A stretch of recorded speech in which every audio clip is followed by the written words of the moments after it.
Mike the Ref Maloney, Big Bad Boris on the call here tonight. Let's go! Let's go! Third! Let the Super Kick Party! Yeah, pay the money for that. No one. And of course, you gotta get the Coffin spin.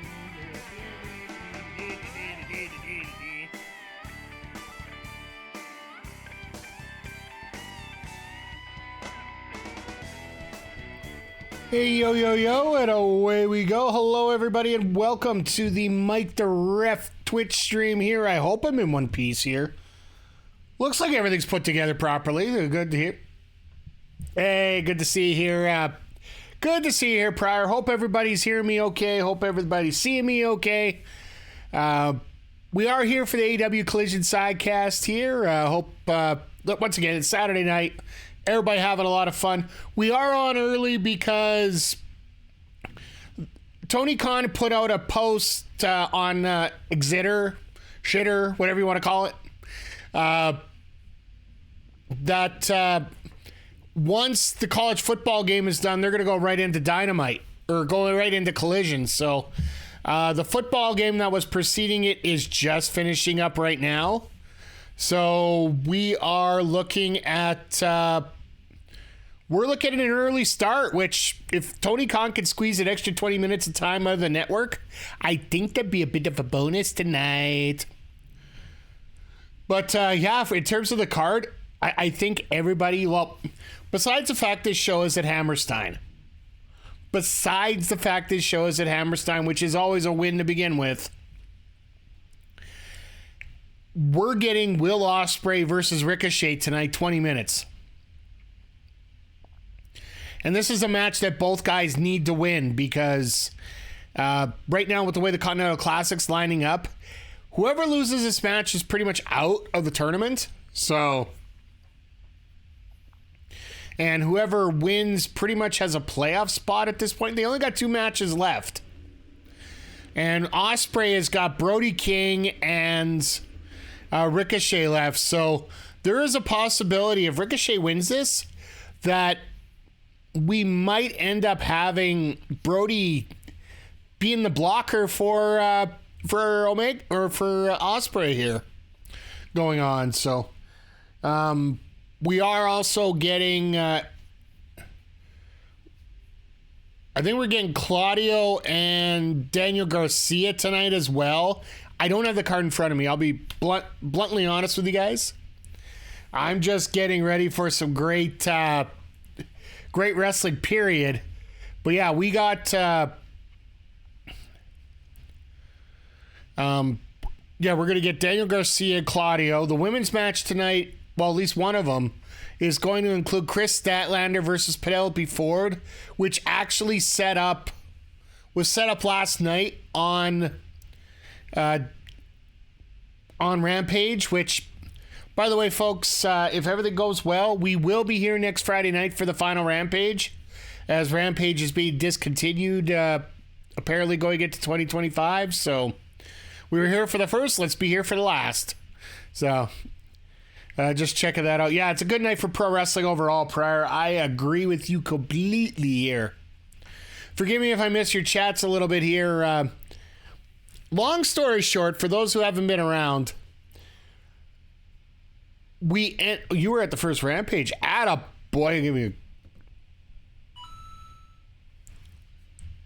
to give the gold coin for that. I'm also making sure the sound effects are working properly here. But for those who haven't been around all week, so I updated my desktop computer. You know, Windows Update, as you're supposed to. When new updates come down, you're supposed to download them. Well, apparently this new download that they have for your desktop pretty much bricked my computer. Not necessarily bricked, but anytime I pulled up OBS and every time I pulled up OBS or I pulled up Streamlabs, it would crash right away. So the reason I was worried about you guys hearing me okay is the fact that I am running off my laptop here. This is the same laptop that I used to do live pro wrestling with, so it should handle the mess. It should handle all the headache. But yeah, just wanted to make sure that, everything's somewhat kosher here. I do have a few less bells and whistles for this right now. Unfortunately, I'm going to have to reformat my entire hard drive on my desktop computer, so pretty much right now until the new year, we're going to be running off the laptop here as I get everything set up properly for what's be coming down January 1st here. So we are going to be, after we're done here, we're going to take a couple minutes, fire up 2K24, and we're going to draft our Season 4 roster for my GM. We are going to begin Season 4 after Fight for the Fallen on January 1st. So, well, let's see what kind of roster we come up with. We might have to sign some free agents later, but we'll get the basis of what we're going to have to start off. And for those that have been around, we're actually going to try and go for a Canadian flavor as well as a... we might go for some international, some set tag teams, try and get them put together. Because that's one thing we have yet to do here. But did any of you guys check out Ring of Honor last night? Because I did have it on while I was working on the computer here a little bit here on the side. It was a lot of fun watching Ring of Honor last night. Just everything going down from the nostalgia pops with Black Machismo, with Nigel McGuinness coming out. That Eliminator match for the TV title. And the fact they got up Brian Cage, which I think is an excellent move for the fact that he's going to be more on main roster right now with Lance Archer as a more permanent tag team. My only conundrum with that show was literally the title matches.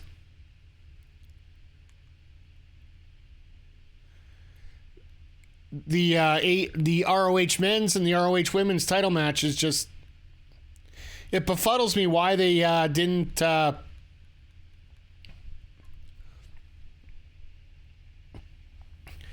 why they didn't get the title to Billy Starks there. Jericho, I get. It's a little bit more politicized than anything else when it comes to that. But when it comes to... When it comes to that other title, like, why didn't we have... Billy Starks deserved the title. Let's call a spade here.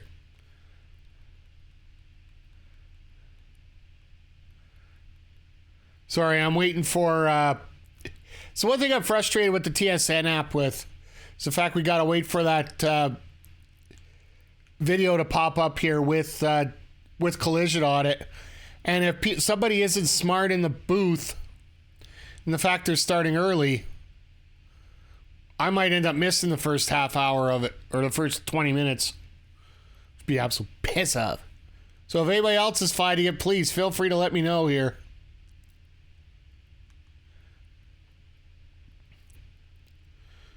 But yeah, overall last night, like, it sucked that Bandito pretty much concussed himself right off the bat in the first, well, his first offensive move in the ring, he concussed himself, so they basically had to squander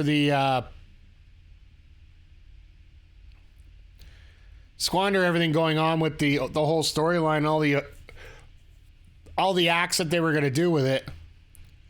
It also sucks that Matt Cardona ended up having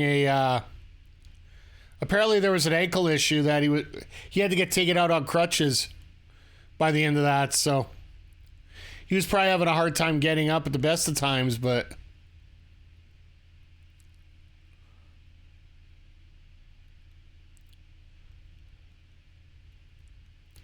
as I'm constantly scrolling through here to see when Dynamite fires up here. But yeah, like, Tony Khan has a great way of putting together a great card, but then also sometimes he just throws himself right on his head. Feels like he dumps himself right on his head with some of his bookings, so.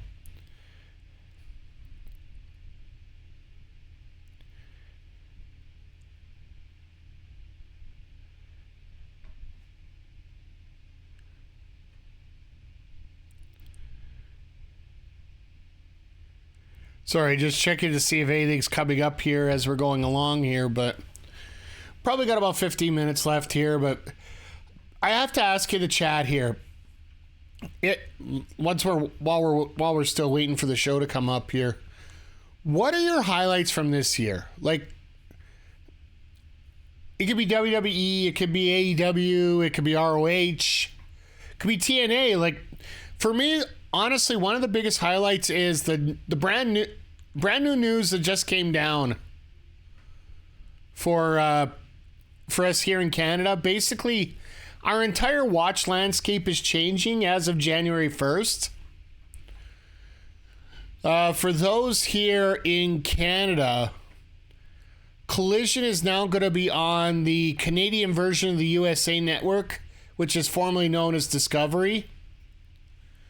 So it is still a Bell affiliate channel, but it's an actual channel. It's not... We don't have to go onto these on-demand sites to get it. We could actually get the real channel. That's going to be a bonus. For TNA fans, TNA is actually picking up the spot where Sportsnet has lost the WWE, as the WWE in Canada goes completely into Netflix. TNA is going to be filling that spot up on Thursdays, which, honestly, with the amount of content that Sportsnet has right now, in terms of baseball, in terms of hockey, their split contract for basketball here in Canada. Basically, they got the market cornered on baseball. It almost makes sense that you get a one show a week program onto your channel just to cover your wrestling bases. Granted, it's the one that has Tessa Blanchard now as a participant in it, which basically to me is...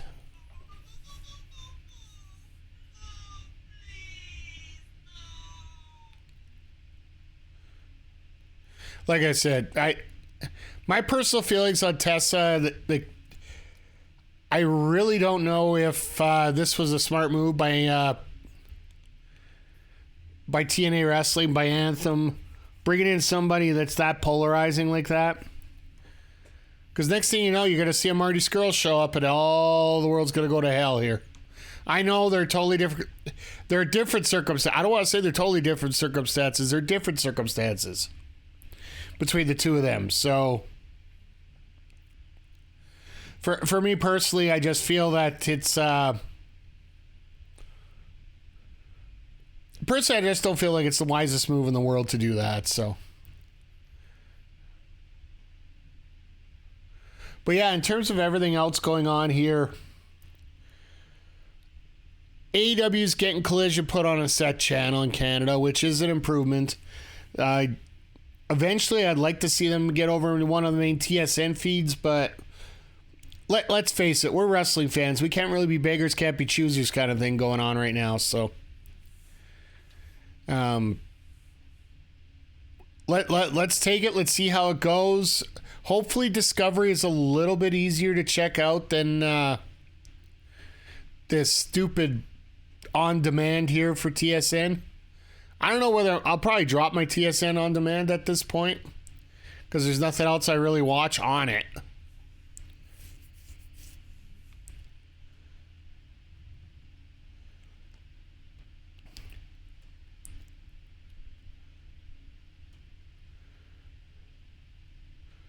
But all the big deals, all the big movements, I think personally it's probably one of the biggest highlights that I have right now in terms of what's going on here, in terms of sports, period, right? Movement creates excitement. Sometimes it's not the greatest excitement for you. Sometimes it's not the worst excitement for you. It creates many different ways of thinking, and it creates many different situations that you have to react to. As I'm sitting here ready to break my TV waiting for this feed to pop into the app. That's the only bad thing about running off the desktop. I can't go online and use my computer to watch the show right now because, well, I don't want to overload my laptop because streaming's my number one priority. I'm already having a few drop frames here and there, but the number's so negligible that it really doesn't matter at a whole point here. So, but yeah, we're just moments away. We're about 10 minutes away here. So, in terms of what I want to see at AEW going into the future, realistically, the biggest one for me is just get the women's division in order. I honestly feel that what they did with Athena last night was a big miss. Should have been it should have been Billy last night. There were so many good stories towards it. Billy wearing Sumi Sakai's outfit from when she won the title for the very first time. When that happened, it sort of gave me an inkling in my head that wasn't going to happen. But I think it would have been a little bit... I think it would have been smart to actually do the change. And I was actually mentioning this in the Honor Ramble show with Queer Auntie and Kimmy Sokol on Thursday when they were talking about their predictions on of the show.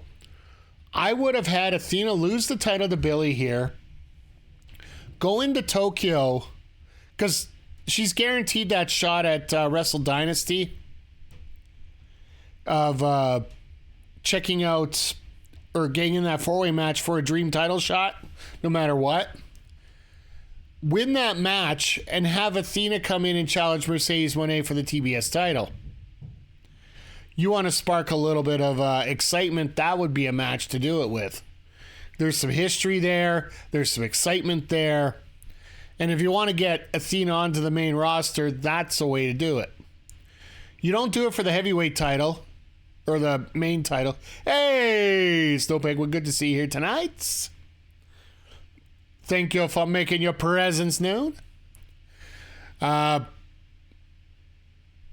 You don't want to put Athena into the main title area right now because you have Toni Storm going back to Australia here in just under 2 months with Grand Slam Australia.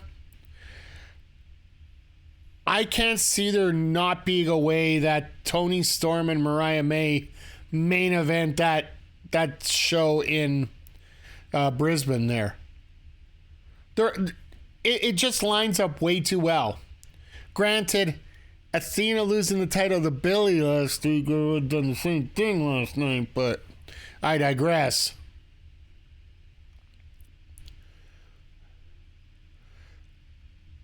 And to this day, I'll still say it. Billy should have won last night.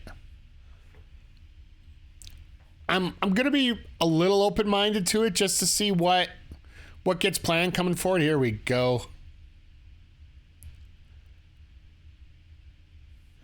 All right, feeds up. I guess they aren't starting early, so so much relief when you actually get the stream hooked up properly, get the feed going and all that. So, yeah, I'm personally one of these guys that feels like you need to take a wait and see approach when it comes to this booking. So many people jump to conclusions and say this needs to be done this way, this has to be done no matter what. Yeah, thank you for the whoop whoop. So yeah, Snowpeg, just so you know, I did mention it earlier, and I did put a post about it last night on the socials. For the next couple of weeks, I will be running on my laptop here, so some of my functions are going to be limited. I actually have to completely redo my hard drive for my computer, so I want to make sure I got everything saved first, but then yeah, in order for me to downgrade it back to where it needs to be, I have to basically reinstall Windows back to where it needs to be. So hey Jay Quick, good to see you here tonight. Hope you're doing well. Yeah, Christmas definitely came early with this card. Garcia and Claudio. We got Ospreay, Ricochet, even Penelope and Statlander. I got a feeling will be a nothing match that will become something because of the promo that Harley Cameron and Penelope Penelope Ford did last night.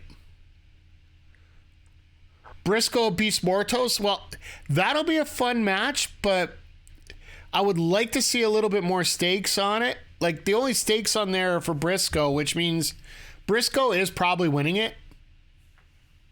Because they're probably going to line up everything. Hey, Zodiac, how you doing? It's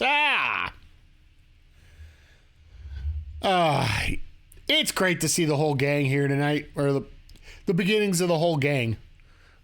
We know in 2025 this gang is going to get bigger, stronger, faster. And we are going to be the foundations of it as we grow this little weed. Now that Canadians actually have the option to watch it on an actual channel next year, for those that haven't heard, as confusing as it sounds to most Canadians, or to most Americans actually, starting on January 1st, Collision is going to be moving to the USA Network in Canada. Now, before you start thinking what happened to NXT, blah, blah, blah, the USA Network in Canada is actually a brand new channel that's being formed. It's formerly the Discovery Network here in Canada. It's owned by the same company that owns TSN here, where we're watching it. But yeah, you're going to be able to watch it on an actual TV channel. I don't have to sit here with an app and keep sitting here for 10 minutes trying to figure out, all right, is this video going to come up? Is this video going to work? And TK got me tonight. He said he was going to start early. Yeah, I heard that. Chat, throw your opinions out here. So apparently both Raw and SmackDown are going to 3 hours. Raw's 3 hours. Snow Penguin, 15 show streak. Damn. In the words of Ron Simmons, damn. Thank you for always checking things out. I try to keep regular for you. And regular and not in that have to go to the bathroom way. Of course, that's what we do in between the break here in the stream, but that's a whole different story here. Sorry, I had to. It's too easy. 2 hours is about right. When Raw was 3 hours, I fall asleep during hour 2. Yeah, like, here's the thing. You want to say that wrestling fans aren't tribalistic, but you're creating a position here right now where all wrestling fans almost don't have a choice but to be. And hear me out on this. So, all right, we got Raw at 3 hours. We got SmackDown at 3 hours. We got NXT at 2 hours. So that's 8 hours for WWE programming, not including a PLE in there. You got TNA, which is 2 hours. So there's 2 for TNA. You got 2 hours for Dynamite, 2 hours for Collision. Rampage no longer a factor, so we'll just throw that out. So, okay, so that's 8, 10, 14 hours a week without watching independent wrestling, any other promotions you want. New Japan, a lot of people watch that. Pay-per-views, just throw those hours up, an extra 4 hours on top of it. I still say 4 hours for a pay-per-view is too long, but the neat thing about AEW and ROH, like ROH did the same thing last night. They ran a 4-hour show. The action keeps continuing to the point where you don't have the point to think about and complain about how long it is. If the action's worth it and the action carries along as it is, it seems like it's rather easy for it to flow along, and people can complain about the 4 hours, but if they're entertained, they more likely will not think about it until after it's all done already. You know, it's like when somebody tries to con you into something, and by the time you think of your response, they're already gone with your wallet. Not that that's ever happened to me. My wallet stays firmly on me, as firm and very tight as possible. All right, here we go. The Hammerstein Ballroom, and Oh, goody, big. I'm with Big Boom, AJ, and Big Justice here tonight. We have a loaded night of action, including a face-to-face between MJF and Adam Cole.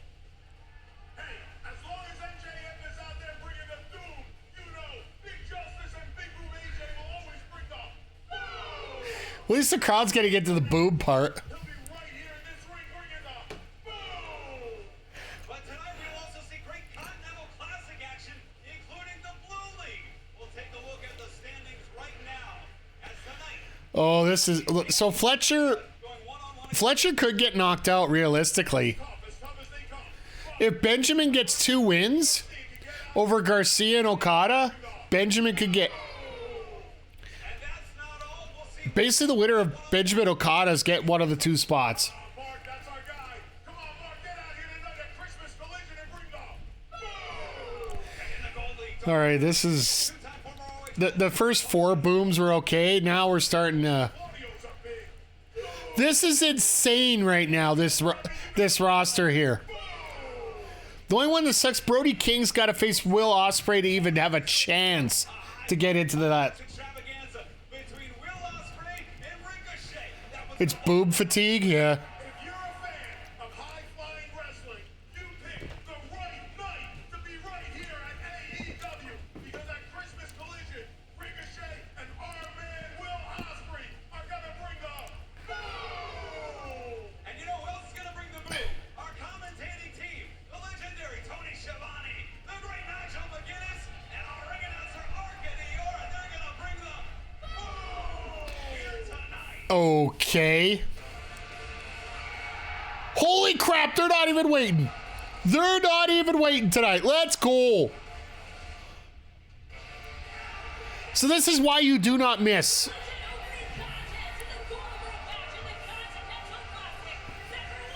That jersey looks sweet. And honestly, the price on them isn't that horrible.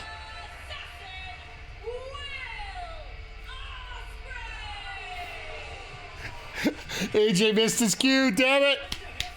That's why he's an indie wrestler, not signed to AEW fully.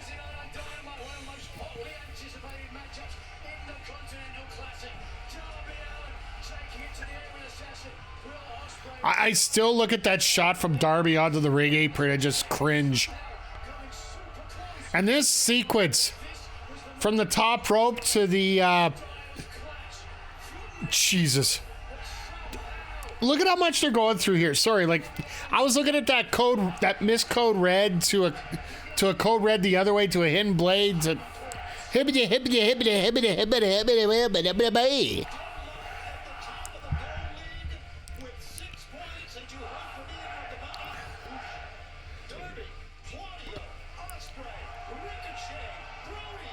There's a 5-way tie for 6 points.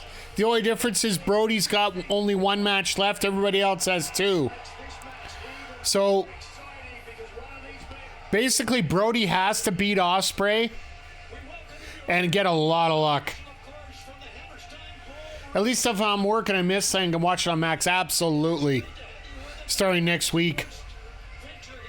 That's going to be great for you guys in the States, the ability to simulcast the way you are.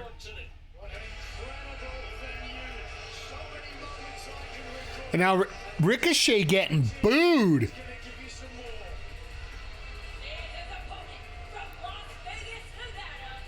Why is he pulling the Dom Mysterio? Why is he labeling himself the Dom Mysterio? That was you, Zodiac? Jeez. It's my Patrick Wall-iversary, 33 months. Let's go. Sorry, the notification for your sub did come up, but You left your house and walked into mine. of course it shows up after everything else. Jesus. Thank you, Zodiac. I appreciate you. 33 freaking months. You've been here pretty much since the beginning of the Sidecast. Throw it back. Throw it back. Throw it back. They threw it back. MVP and MVP said no one likes a suck-up. People were throwing toilet paper at Ricochet. That's why they had to go off camera here. That's funny. Twitch has a weird way of doing these notifications, and I don't know, and I don't like it. But either way, I like being. Hey, I appreciate having you here. I appreciate having everybody here. Thank you once again. It's just for all the conundrums, the confusions, the coagulations, the.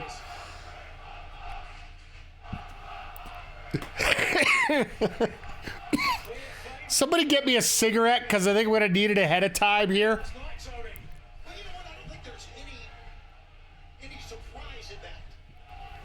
But yeah, that pop for Nigel last night, Jay Quick, that was fantastic. Oh, don't worry, be as silent as you want. This is like,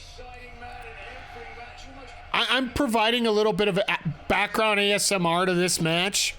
But let's face it, this one here is one of those that I really could sit here in silence for 20 minutes, and it totally could just, you know,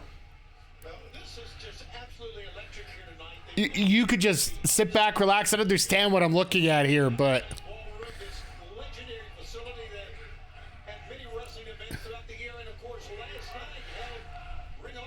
I was thinking about this before. They said they were going to probably start, there was a possibility they were going to start early tonight. Then I'm like, well, why don't you give extra time to Ospreay and Ricochet? Then I'm like, oh yeah, you can't. You're only allowed 20 minutes period anyway.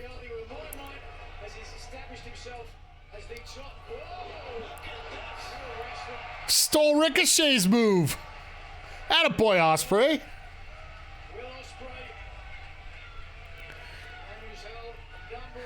Oh, I got a feel this ain't going to be the one time we're going to watch this.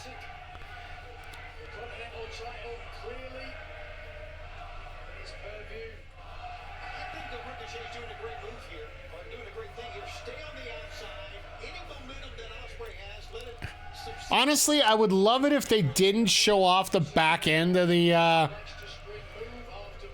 ballroom for the fact that it is only half, like it's a half cut. But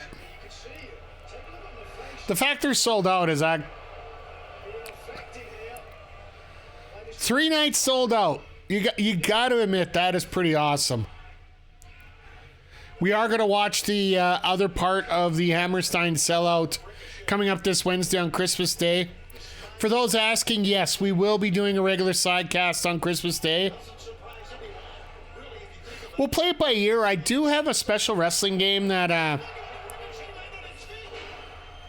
Oh, this crowd's just all over it. Like...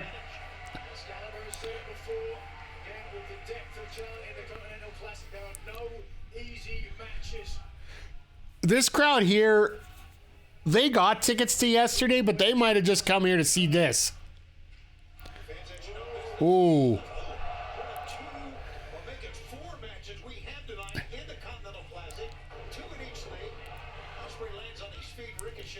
So we're getting four cup matches tonight. Plus Statlander and Ford, which will be okay. You gotta love a New York crowd? Well, not necessarily.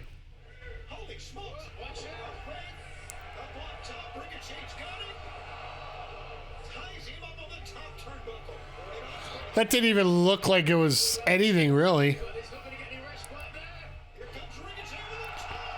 Jesus. Standing Fosbury?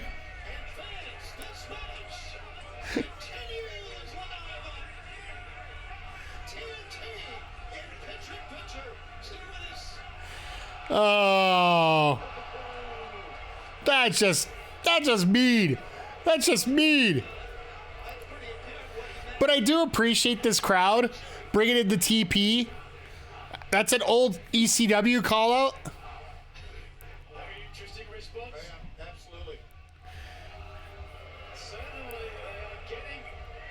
Because I know that Dudley boys all the time will get showered in TP for their promos.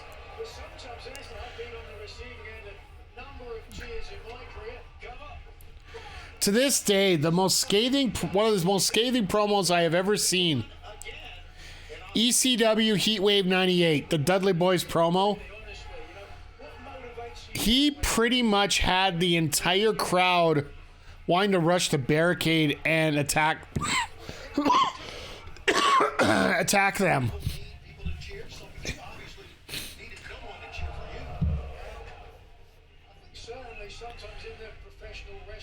But I'm going off on another tangent once again.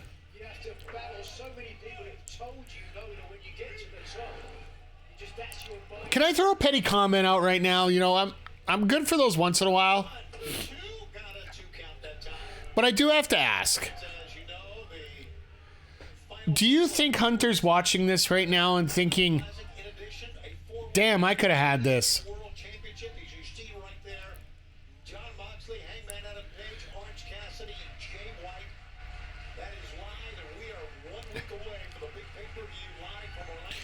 Like, I honestly don't think these guys are going to get into full fifth gear in this one. At least if they're going to do it, it's not going to be for much more than a couple minutes. Think he's watching. I don't think he's thinking that. Yeah.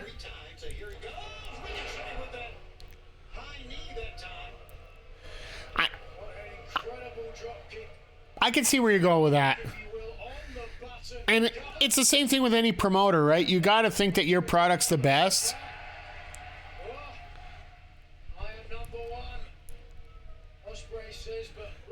Ospreay's reminding Ricochet's number one. Nice. He can do anything Darby Allin can do. Well, you know what? I'm telling you this. When a wrestler sticks his finger up in the air, I get the emotion behind it, but you never know. Could land on it, could dislocate it, break it, you never know. I've seen some terrible finger injuries. Yeah, Nigel, you probably caused a touch of those injuries. As a WWE hater, they're doing well. They don't need this at this moment, but it seems like the mid-card is losing some steam, which you never...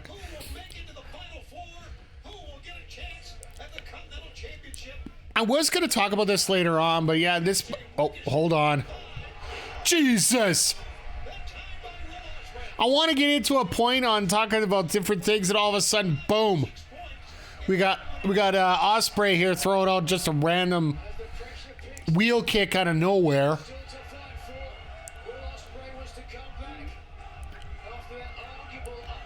Time for some phenomenal.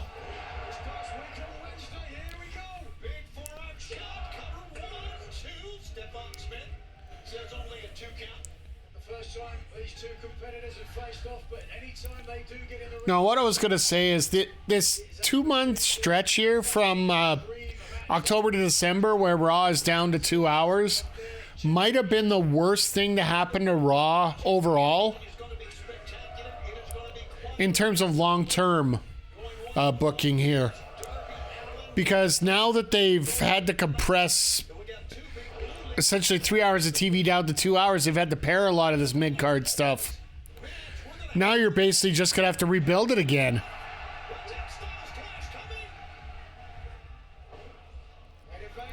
The hell? Angel Wigs?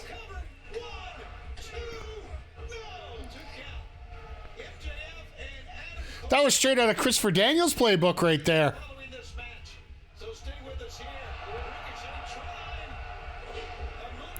You fucked up. You fucked up. You fucked up. Yeah, this crowd was going to do that.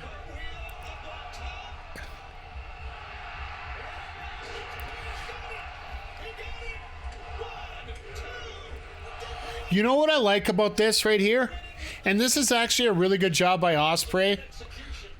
And yes, I do understand hitting a Styles Clash is absolutely an amazing move. But also think about it here. The fans start to go with the "you fucked up" chant, and they were going to start taking over a little bit. He hits a move like this. Reset, game on once again. Back to where it needs to be, right?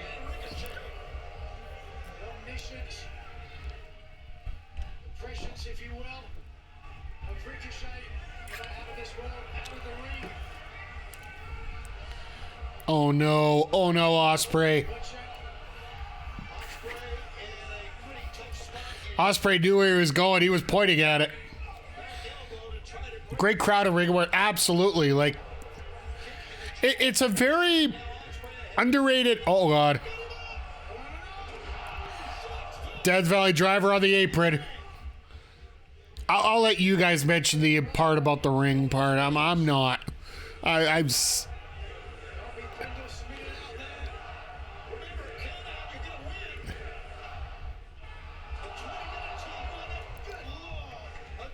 Yeah, a little bit of screaming, then all of a sudden, nope, no, we're going to fix that. Exactly, Zodiac. No, like, Jesus.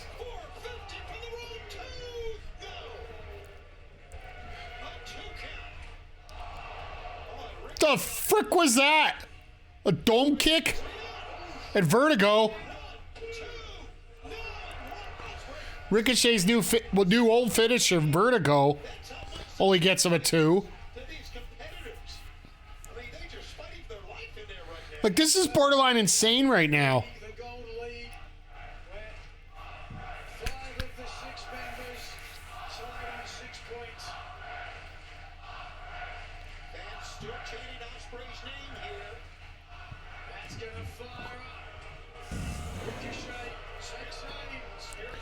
Spirit gun, nope.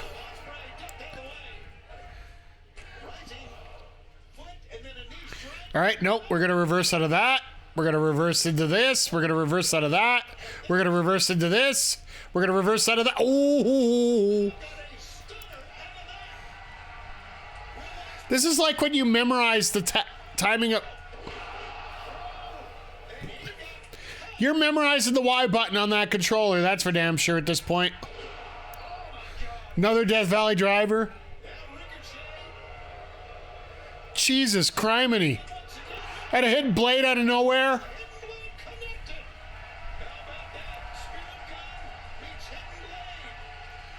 Spirit God, hidden blade, Death Valley Driver. How she goes, oh she goes,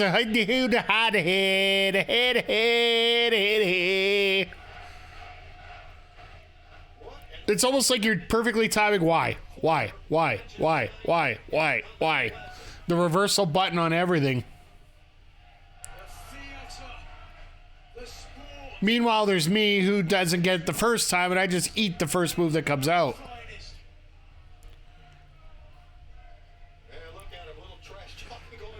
Both guys are like, yeah, we're just going to hit each other until, you know...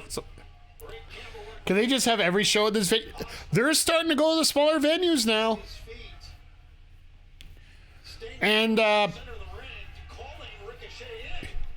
they did actually ask if Tony was willing to come back to Hammerstein for future shows. He's like, hell yeah. And that was during the press conference last night for ROH.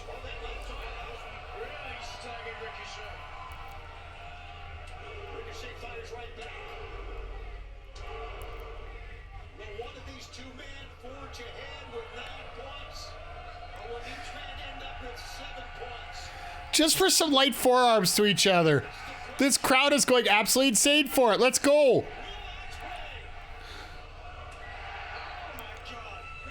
And Ricochet goes down. Uh-oh, looking for stall. Break hot. Oh, damn.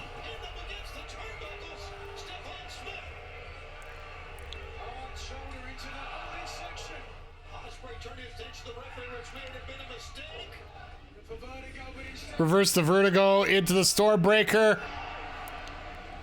which he can't count on because the referee's dead.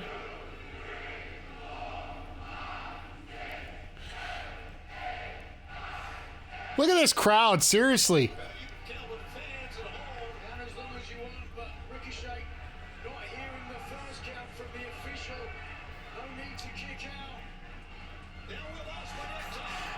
And Ricochet kicks Stephon Smith into the turnbuckle.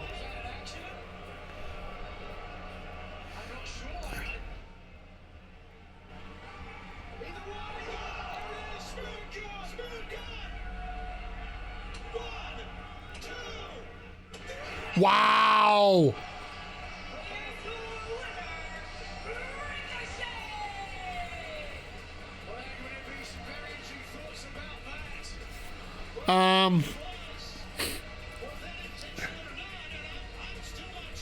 Who does Ricochet have in his last match? Who does Ricochet have in his last match?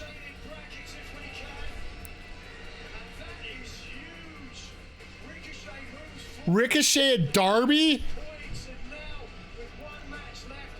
So...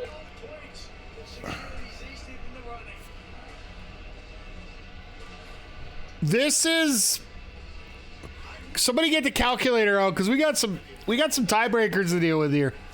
We might end up having 4 people in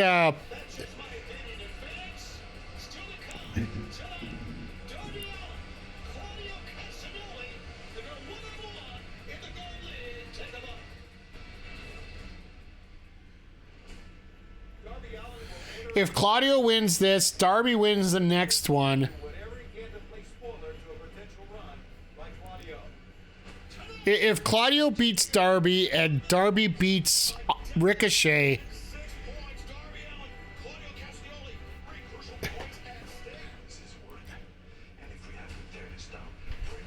so that we get those two, then Ospreay would have to beat King in order to get into a playoff. Or basically the winner between Ospreay and King would go into a playoff. Since this is for a mid-card belt, can we please get the road? I want King to get the big belt. That's one of the things I wish we could see in 2025. Continental Classic at stake there. Will Claudio play bridge, or will Darby Allin get these wings? Ah, yes, here we go.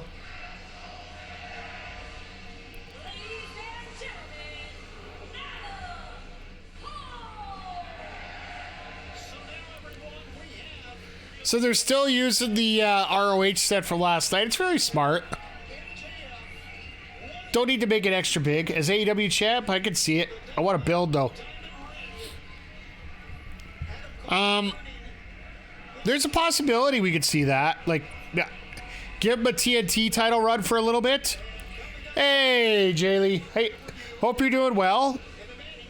I know you're just about getting ready for your stream tonight. Hope everything goes well on Viewers Night. Play a little Fall Guys. Hope everything goes swimmingly for you and all the viewers and all the participants. And I'm doing okay. I'm glad that the video hasn't blown up yet, because right now I'm streaming off my laptop, the one that I used to carry around with me to all the RCW shows and the CWC shows to record shows. Yeah, I'm using that one tonight because my desk... long story short, I have to reformat my hard drive for my desktop computer thanks to a Windows update. So... basically... may the odds ever be your favorite, thank God, yeah. Well, the sad part is I gotta go buy a stick so I can actually create the hard drive, create the boot disk for it. But yeah, that's shopping for tomorrow. That's a Best Buy trip tomorrow, which I'm not gonna mind, because there is actually a pretty good deal at Best Buy for me right now. So for those that don't know, and I'm doing this just as MJF's coming out because, well, frankly, nobody's worried about the entrance for AEW yet. I usually have these bookcase drives that I carry every single stream on. Like, if I ever want to get some information off a stream I did, I have all the video. Well, there were 4 terabyte. Usually I get a 4 terabyte one. It costs me about $120. Best Buy has a 14 terabyte one for $249. I'm getting it before it sells out. That's going to be good for 3 years. Wow, did somebody steal the bronzer?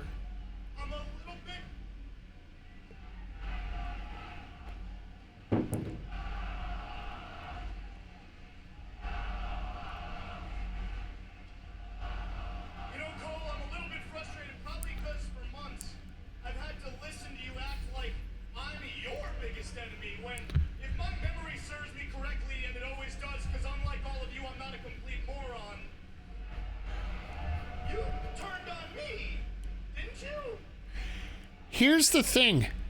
Do you know? Nope, I'll wait. You have so many other things to worry about. I mean, spray tanner, a crack in the floor, a gust of wind, or perhaps a cavity. Oh, throw it up. That is dirt. That your dentist isn't seeing you anymore. Yeah, they broke up. Big frickin' deal.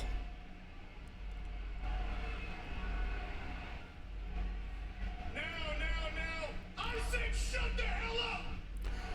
Like, that, you think that's actually going to work, Max? Shoot straight with you, Playboy. When I was the longest reigning and greatest AEW World Champion of all time, you were nothing more than my cute little sidekick. And that ate you up inside. You desperately wanted to be me. You wanted my Triple B. But the sad truth is, man, you had plenty of opportunities to win the title before I got anywhere near it.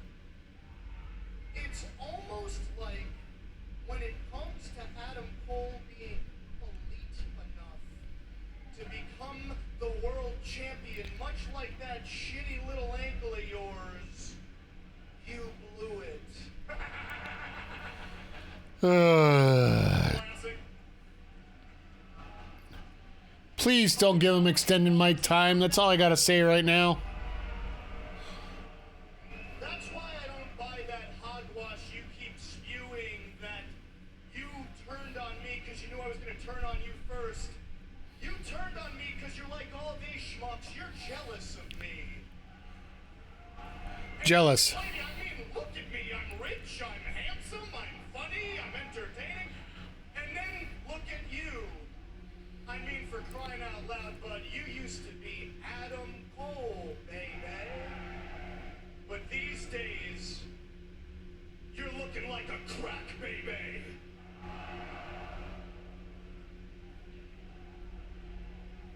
I'm just like, are you done? MJF is a tiny dreidel. Shout out to the side of the background. Was that your last line? Because I feel like you practiced this in front of the mirror for like 2 weeks, but dude, you killed it. You killed it. And now I can come back with all these childish comments to try to hurt your feelings, but I'm not going to do that. I can talk about the fact that you've had 2 surgeries on that fake head of hair of yours, and you're in your 20s. Which is hilarious, but I'm not going to do that. Trips to Turkey will do that for you. I can talk about the fact that you pulled some strings to get your girl hired, like the real politician that you are. That's where the fight with Baker came in. I can talk about the fact that every single time that you enter a room, everybody cannot wait for you to leave because you're loud, obnoxious, and annoying as hell. But I'm not going to do that. But I'm not going to do that. I'm not like you, Max. We are nothing alike. And that's why the friendship was ruined. Yeah, because, Max, the truth is, you tell me I'm a failure, right? Well, in virtually every wrestling company I've ever worked for, I am the longest reigning world champion in so many companies. Yep. In this very building, I bled buckets. I fought for my life against Kyle O'Reilly, hoping one day to prove that I was one of the best damn pro wrestlers on the planet. And that is exactly I love this. what I did. Do I have some regrets? Sure. Do I have some things that I wish I could take back? Absolutely. But I do not regret turning my back on you. Because, Max, the only reason it drives you insane is because I beat you to it. This is MJF one-on-one. Get close to somebody and then turn your back on them immediately. It's what you do. I just did it better than you, and you know it. Oh! But Max, I've really been doing some thinking, trying to figure out what's going on in that head of yours, and I think I figured it out. You are terrified of having anyone close to you because you feel like it's a weakness. It is a weakness. Because not only do you act like a child, you think like a child, and you know in your heart that you were going to be the one to turn on me first. Goddamn right I was! There you go. MJF always does this. You know what?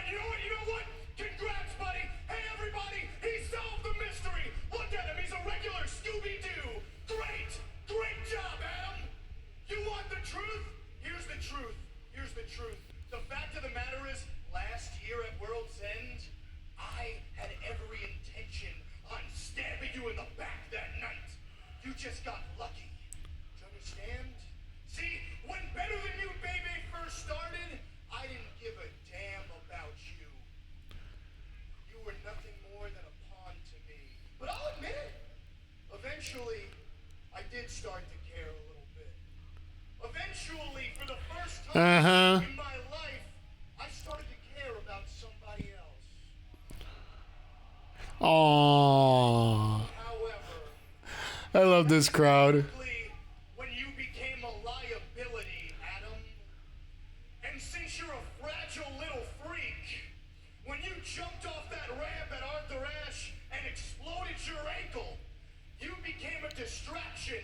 Distractions, liabilities, emotions. There are no room for it when all you should be concerned with is maintaining your world championship. Good champions can take care of both. You don't get it, do you? Last year at World's End was a fluke. You ain't the devil, boy. You just beat the devil to it. But this year, at World's End, December 28th, the same place where you tried to end my world, I end yours. This is going to be such a good fight. You're going to end it, huh? At World's End, you're going to end it. Well, how about with this little face-to-face, I end? Oh, there we go. Attaboy.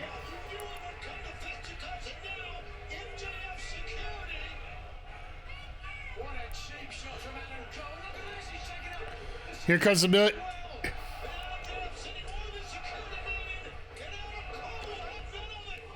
And the field goal is good. You knew that was coming.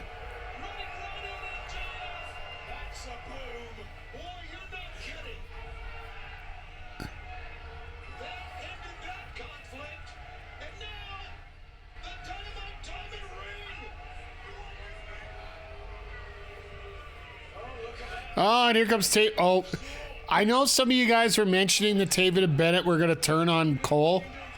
That actually makes, well, this little promo just, the end of this sort of helps that. Well, with the history and the vitriol between Cole and MJF, at World's End is going to be money. Could you imagine if O'Reilly was the guy that turned? That joined MJF? I really don't want to. I really don't want to think that, but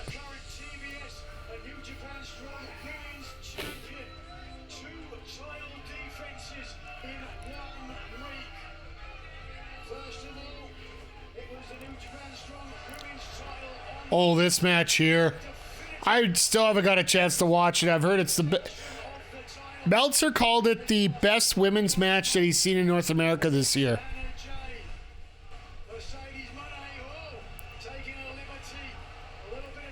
And I'm still with you guys. The fact that hitting that moneymaker on somebody taller than her just doesn't look right.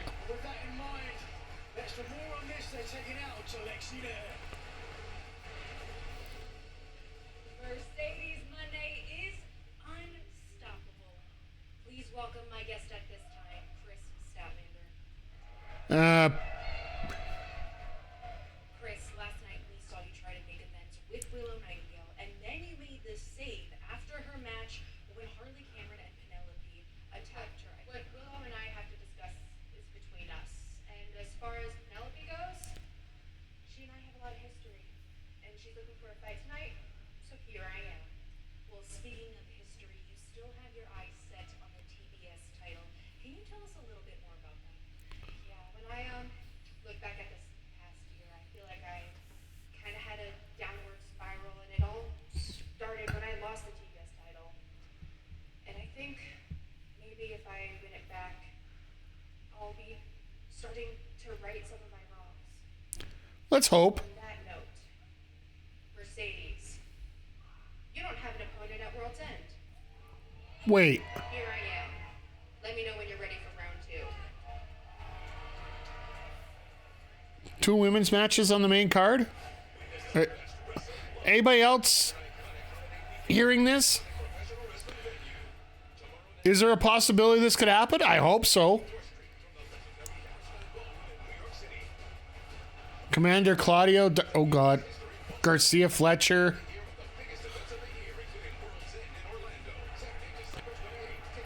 I do appreciate how they're throwing out all these promo videos a little bit more now.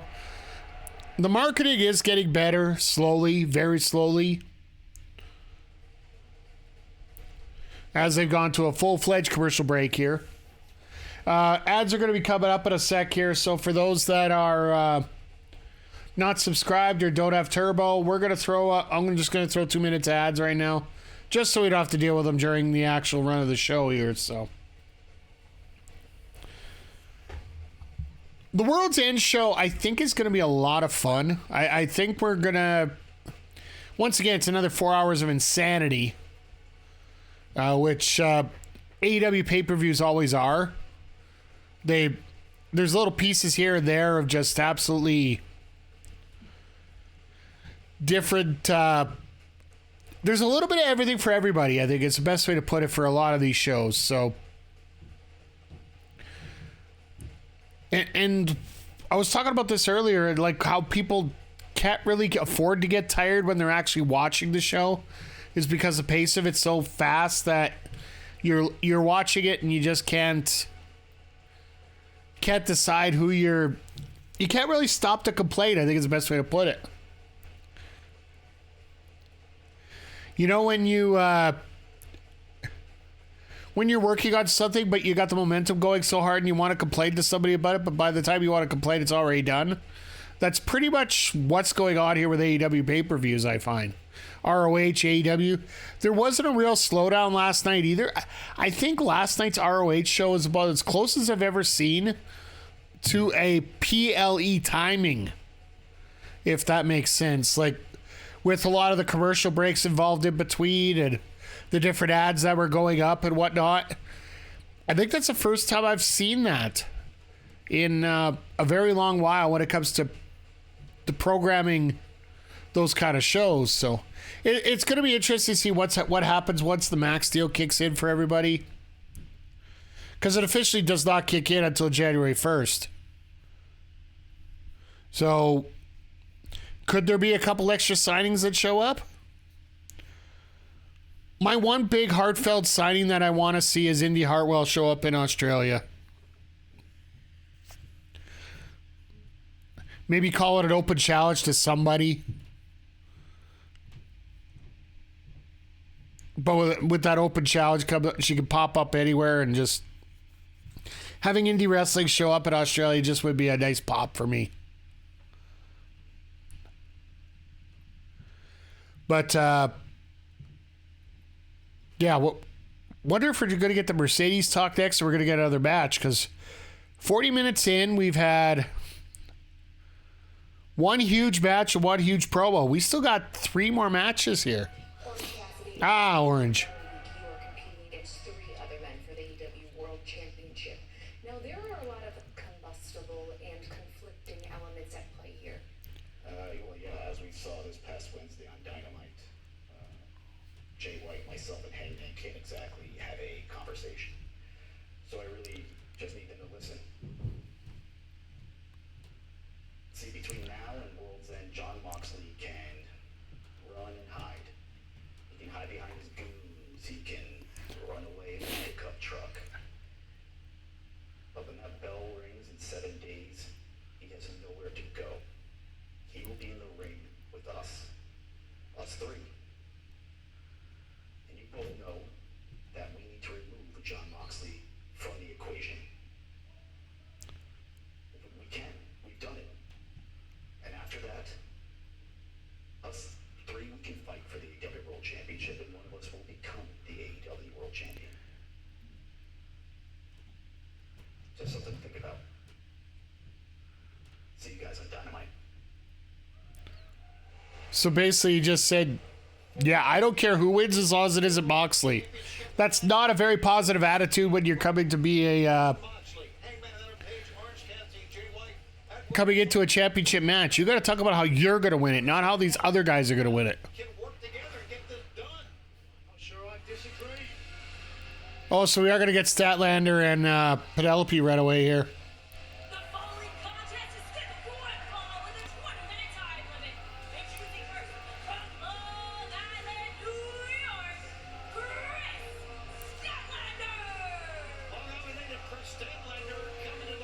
I wonder if we're going to get... don't worry, OC. When Omega comes back, you won't have to worry about Mox. I still feel that's probably what's going to happen here after the match. Moxley wins. All of a sudden, Omega shows up. And the original feud at AEW relives again.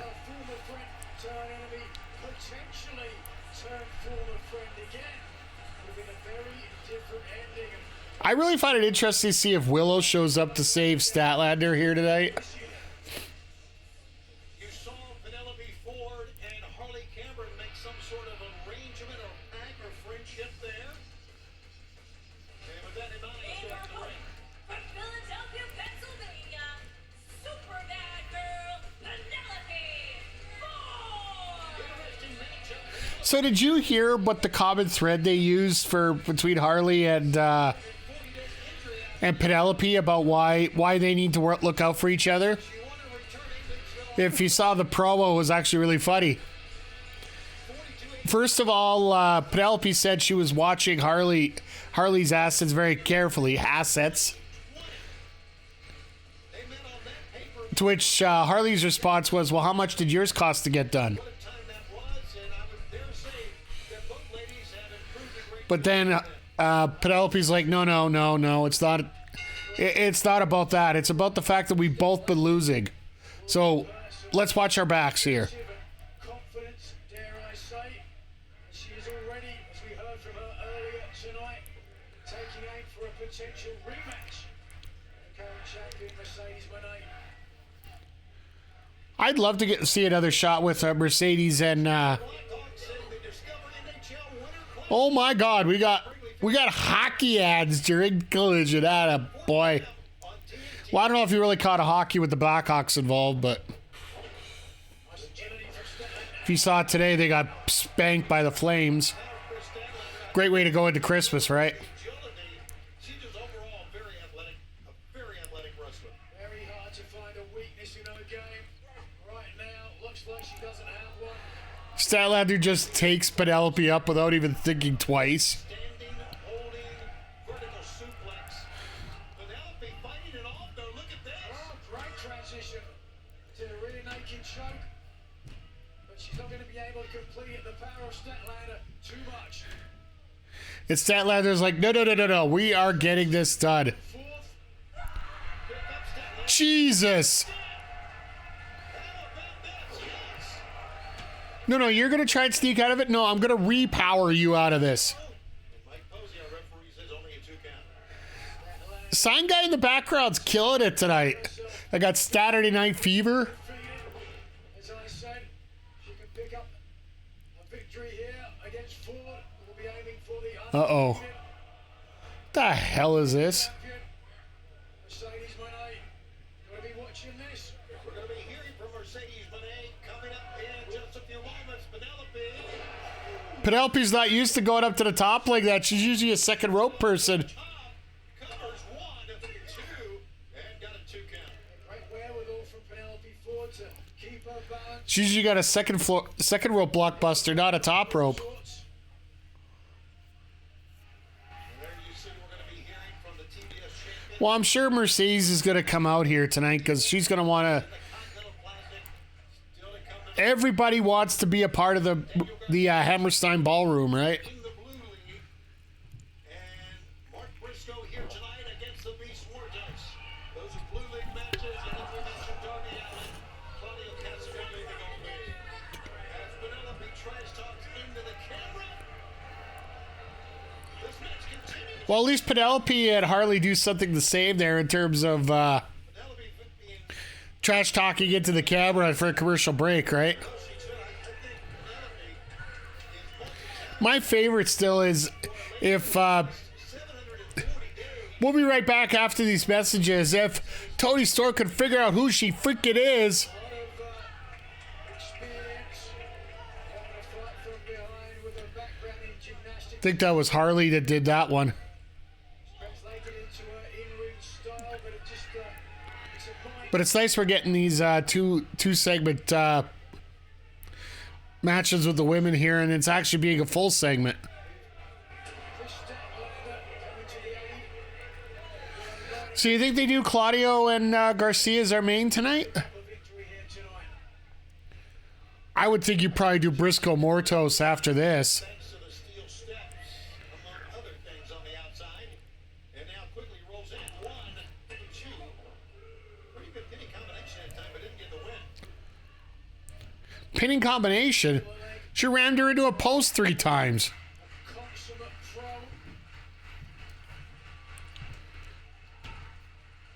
Looks for you.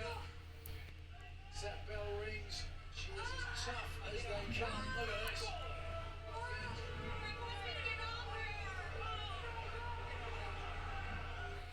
That was a very interesting pose as you do it. Quite an attitude as well. Just deliberately going back to the attack here. And now we'll whip her into the ropes. Oh, Larry. This is probably the smoothest I've seen Penelope be since coming back, really. 2 got a 2 count. And the fact she's getting to wrestle more of a slower pace here tonight. The advantage. Just wearing down, arguably. Knee right in the middle of the back. Statlander. Knees to the back. Taking the air out of the rib cage. Making it difficult for Statlander to breathe. You can't get air, oxygen into the lungs. Doesn't matter how big your muscles are, you're not going to be able to do much with them. Statlander. But as we're going through this, I really do. Strong legs up. I do think that 2025 is going to be more of a year for the women's roster here at AEW. Hard slam, but you Because I don't think Tony Khan is that deaf to not hear the response that's been coming in. right across the middle rope. We're coming to you live from the Hammerstein Ballroom. That's a neat shot coming right from behind the curtain here. Yes, it is But no, like, I can give, as Canadians, I can give you a full example of what's going on. We're going to be back here on Wednesday. Like, we all complained about not being able to see this, watch Collision while we're on, ow. Immediately following the Right on the knees, that is not good. shocking dropkick by Rudy Statlander. Sending Penelope down. It's gonna But as Canadians, we complained about the online service. Like, those that were here at the top of the show saw me sitting here for 15 minutes just trying to see if I can get a feed for this. But now that we're actually getting it on a TV channel, starting on January 1st, that's a very interesting continuance now, I think, is the best way to put it. Tony Khan is listening. It's just sometimes when you ask for certain things, it takes time to get them done right. Not a lot of mustard on the kick out either. So I have a little bit of trust in him in this Athena storyline. I'm still not happy about it, but This match. I do want to see where it goes. Devastating their offenses. running European uppercut. Statlander hits the other corner. Missed the knee that time. Penelope showed some quickness and resolve. Moved it away. 1,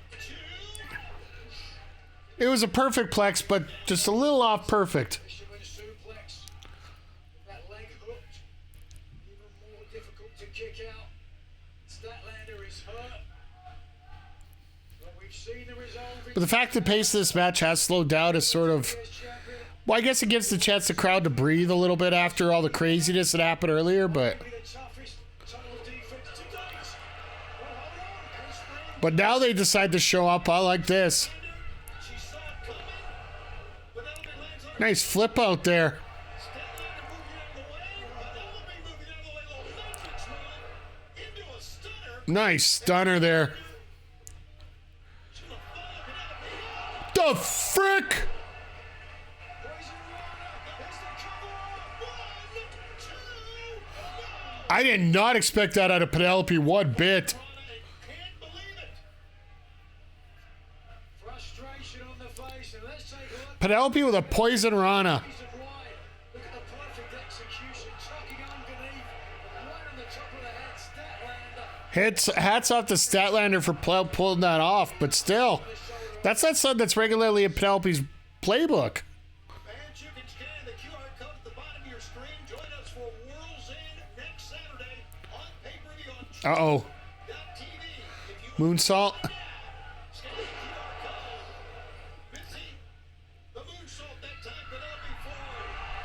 Jesus. Penelope just landed on her head. Two deadlift Germans, and here we go.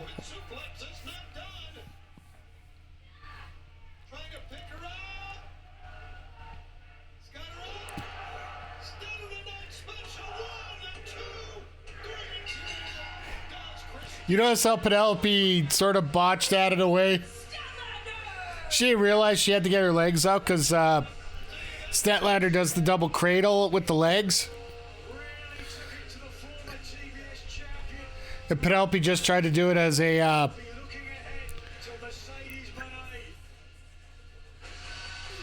Well, there we go. I told you guys. I think we all could have predicted this happening.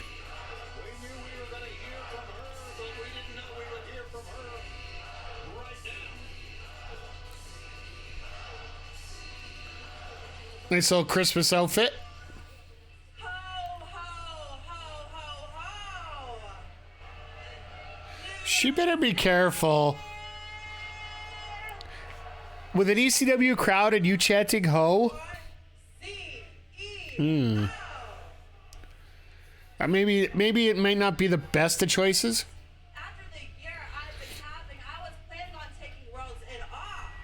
I mean, I was planning on going to the Ritz in Boston. But since it's the holiday season... And Don't bring up Boston here. And I mean, I already beat you once, so I'm gonna beat you twice. So, Chris, at World's End again, I am going to show you that money changes everything. Because I am the greatest TBS champion of all time.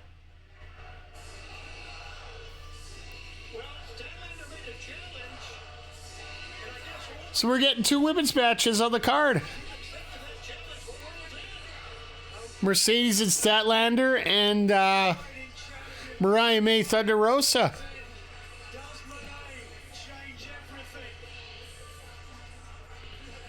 Garcia Benjamin up next. All right, let's go.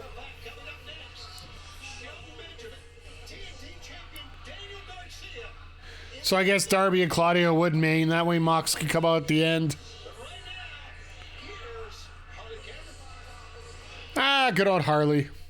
G'day guys, it is 12 days of Shop AEW and this is what we have. This commercial is amazing. 12 days of AEW, my true love gave to me. 12 Derby hoodies, 11 Ospreay jerseys, 10 hologram masks, 9 Nana dress shirts, 8 DC Comics, 7 autograph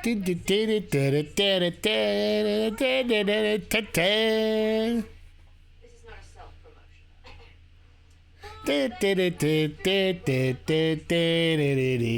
And anything else that involves me. ShopAEW.com. Gotta love the ex. You know what? It's a small promo, but think about it a year ago from now. Like at the end of 2023, what was the biggest problem that we said AEW had? Marketing. Absolutely, it was marketing was the worst problem that they had. They were still trying to recover from the Punk firing. And Lord knows they've just barely started to get away from it, but the biggest problem that AEW's had is their marketing program. Whether it be for shows, whether it be for merchandise, local media, whichever we want to go with it. Now coming into 2025, Lord knows it's not perfect still. It's far from perfect. But at the same time, it's not as bad as it used to be. They have been making steps towards it, and it seems like it is turning into a positive direction. So, as far as I'm concerned, there's a little bit of a win going forward here. So,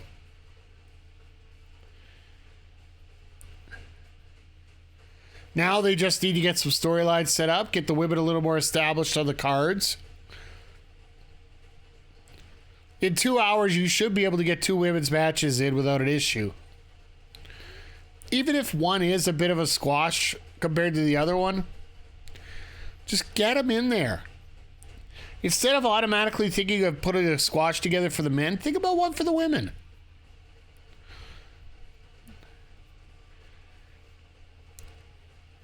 Lord knows Penelope loses a lot, so she could sort of fix that role a little bit. But tonight's probably one of the better performances Penelope has had. Yes, I know it has a lot to do with the dance partner, but at the same time, still pretty decent effort by Penelope here, regardless of being in a loss.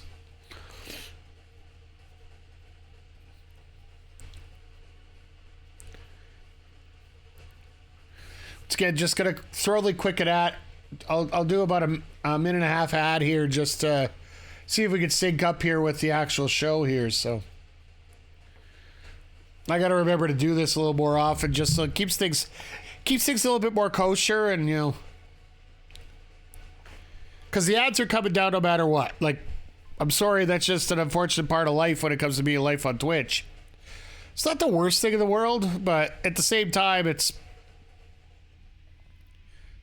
still does need to get done, right? So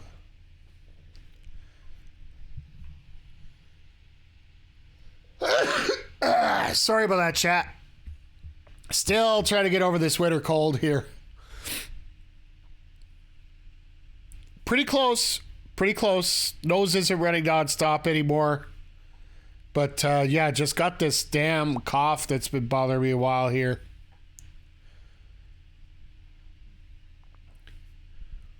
All right, as we're coming up to our... This division here is a little bit more cut and dry here. Like, Fletcher should be... Could you imagine, like, both Claudio and Daniel, or Claudio and Okada, both leapfrogging Fletcher in terms of points, so that Fletcher doesn't get into the playoffs? Watching him go batshit insane... We're back live from New York City, the Hammerstein Ballroom.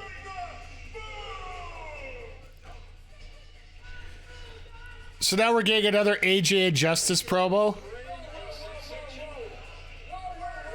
Christmas collision to bring them.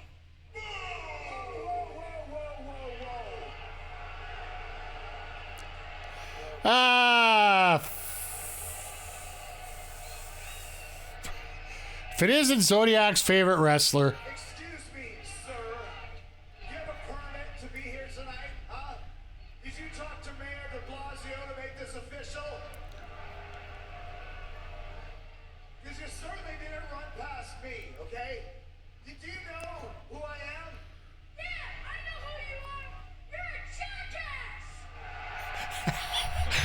jackass. Attaboy, Justice. Attaboy. I'll give him credit for that. You're a jackass. Jericho retained the Ring of Honor World Title last night. Coming to the ring with a You're a jackass. Kids like you should be seen and not heard. Ooh. Careful, Keith. Careful, Keith. Yeah, kid. Yeah, man. Hey, guys. Jackass means the king of New York. Then I'm the biggest jackass in the city, huh? Somebody clip that on it. That clip's going out somewhere.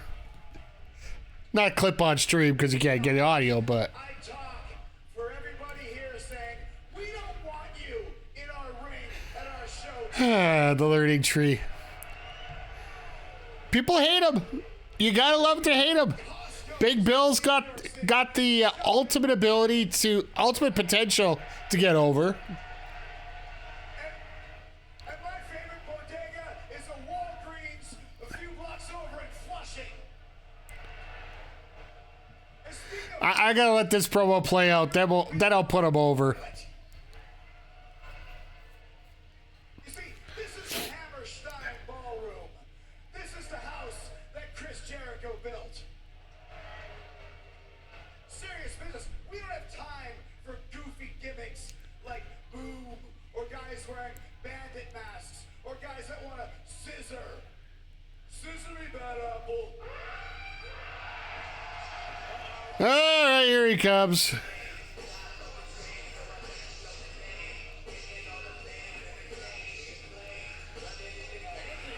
This is a random encounter with Anthony Bowens coming out. That's cast out that ass conspicuous by their absence, but Bowens not perturbed.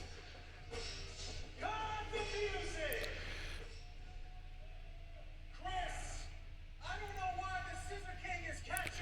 Could this be because Bandito might be injured because of the concussion last night? You're trying to intimidate a man in a walking boot, an 11-year-old child, and you're out here spewing this garbage about being the king of New York. Why don't you do what you've asked so many other people to do in the past, and that is shut the hell up! Wow. Let's throw some old catchphrases. As the learning tree always says, when a man tries to silence another man, he's probably afraid of the truth.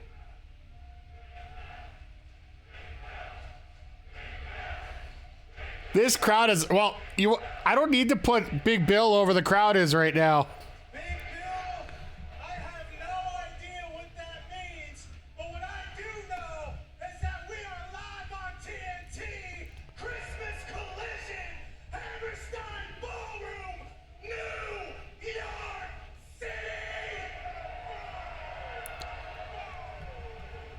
So Chris, why don't you walk your ass down to this ring and get it whipped by the Scissor King? Okay. Okay. You want me to come to that ring, huh? Hold this, bad apple. You want me to come down there right now? Not a chance. He's walking out. Go. Well, he's got his men with him. Not tonight. No, I think this is a replacement for Bandito. Jericho, the Ring of Honor champion, walking Anthony, away. Anthony, listen up, listen up. We know Jericho's running scared tonight, but we know at some point you're gonna get your chance to bring the...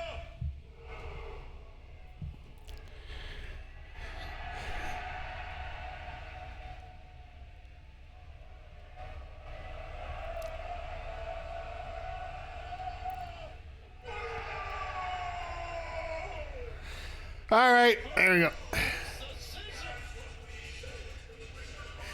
You notice they're not using the Acclaim music, they're using the AJ music. All right, putting over the learning tree. Well, Big Bill has the potential of being one of the most charismatic wrestlers in this company. Every gimmick that he's been given, he's knocked it out of the park, even though some of it might not be the stuff that he likes. Brian Keith, he's green, but he knows exactly who he is. He's thrown his gimmick out very well. And if you want to see another reason why I don't need to put Big Bill over that much, look at the middle of this interview right now to his wife.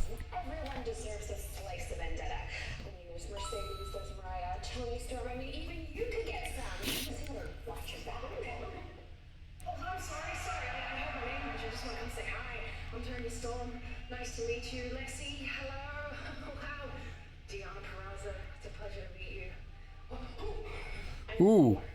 Really? Hey. Let me guess. You had a little tattoo on your leg of a duck with a knife through it? How did you know? What? No. I'm not doing this again. I don't know what sick shit you're up to, and honestly, I'm done with it. So how about right here in Hammerstein Ballroom on Dynamite Christmas? You? First tie up. I don't make you forget everything. Thank you. Thank you. Yes. No, this is a big opportunity. Thank you. Yes. Tayo, Tony time. Hey, bye. Thank you. Awesome. I don't know what to say. I'm doing good, Cameron. I'm working on putting over the learning tree, which Jericho, as much as I hate him, you got to respect everything that he does right now. I wish that he would transition out, but every once in a while, every time that he tries to transition out, every time I think he should transition out, he always pulls out a miracle and pulls off another great match. Continental Classic, Silver White Ball with a 20-man time limit.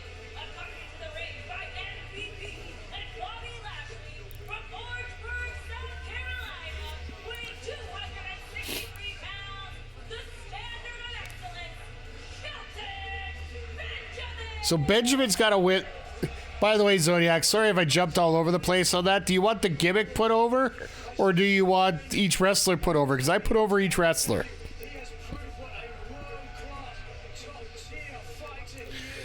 As we are about to get to a very good match. But no, Cameron, I hope you're doing well tonight. I'm a little under the weather, just getting ready for Christmas as always.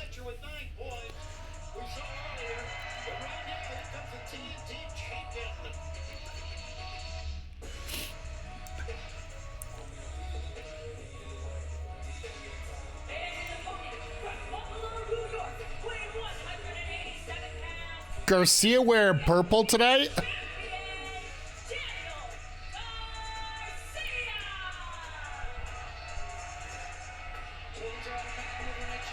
Oh no, that's Saber's blue. But if it's Saber's blue, that's not exactly the best choice of team to pick right now.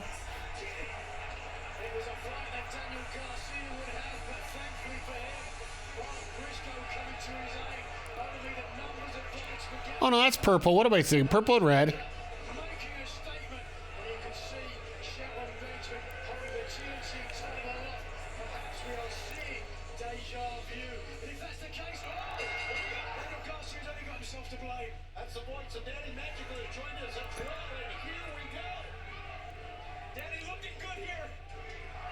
Danny taking the fight right now.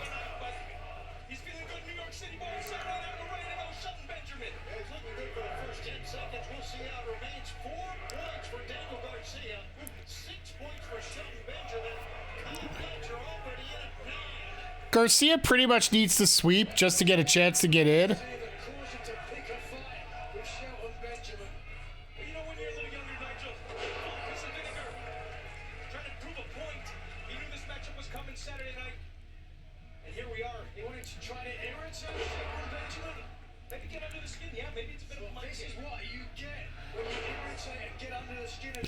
This is nasty right now. Like, Benjamin does look like it's a man versus a boy here at some point.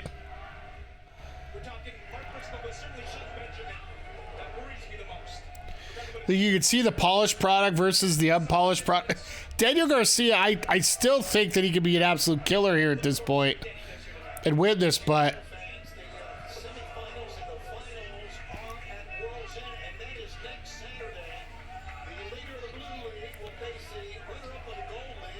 so they are fixing the draw. We were talking about this before, like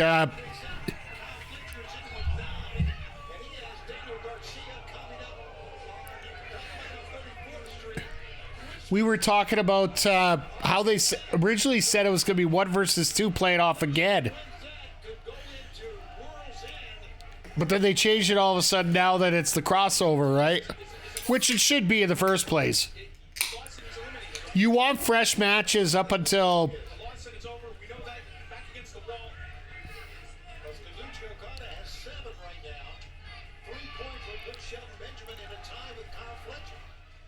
Official up to 7, but Benjamin rolling to the outside to break the count there. I really wish that they do the Continental rules. If you stay outside for any longer than you have to, you get disqualified.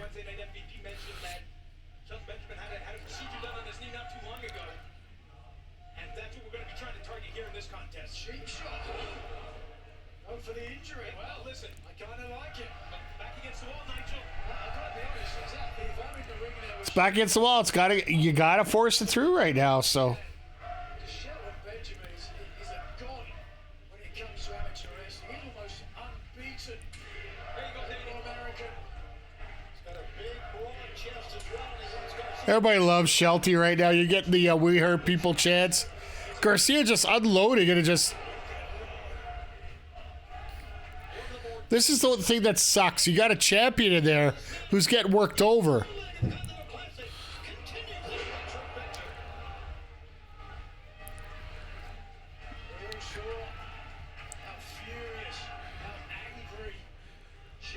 Like, I can't wait to see Garcia fire up and take a little bit of advantage in this match, but I honestly feel Benjamin doesn't lose the rest of the way.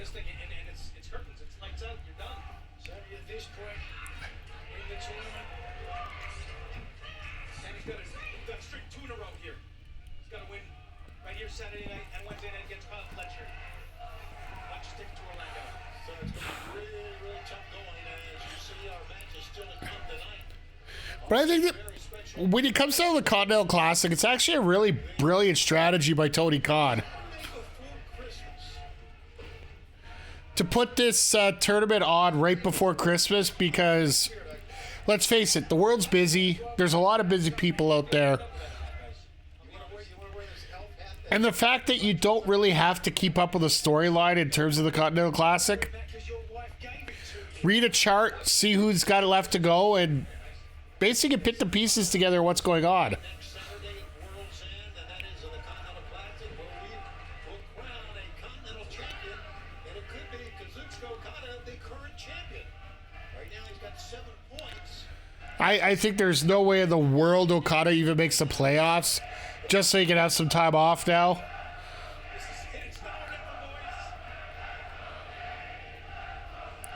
Apparently he's a new father for what I read somewhere.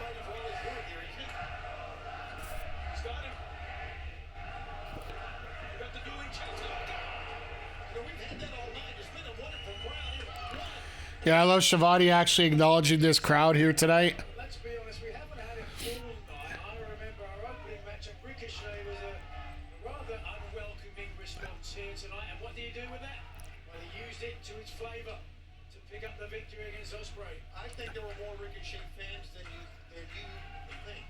I just think Well, sat in my seat, that's for sure. okay, they're just louder for Will Ospreay. They're just louder and more boisterous for Will Ospreay. That's not been a hot start.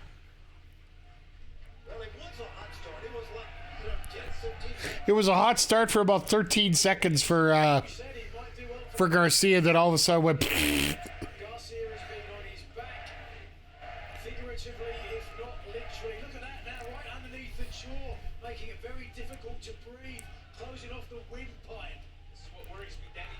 You know, Danny's known as a wrestler, right?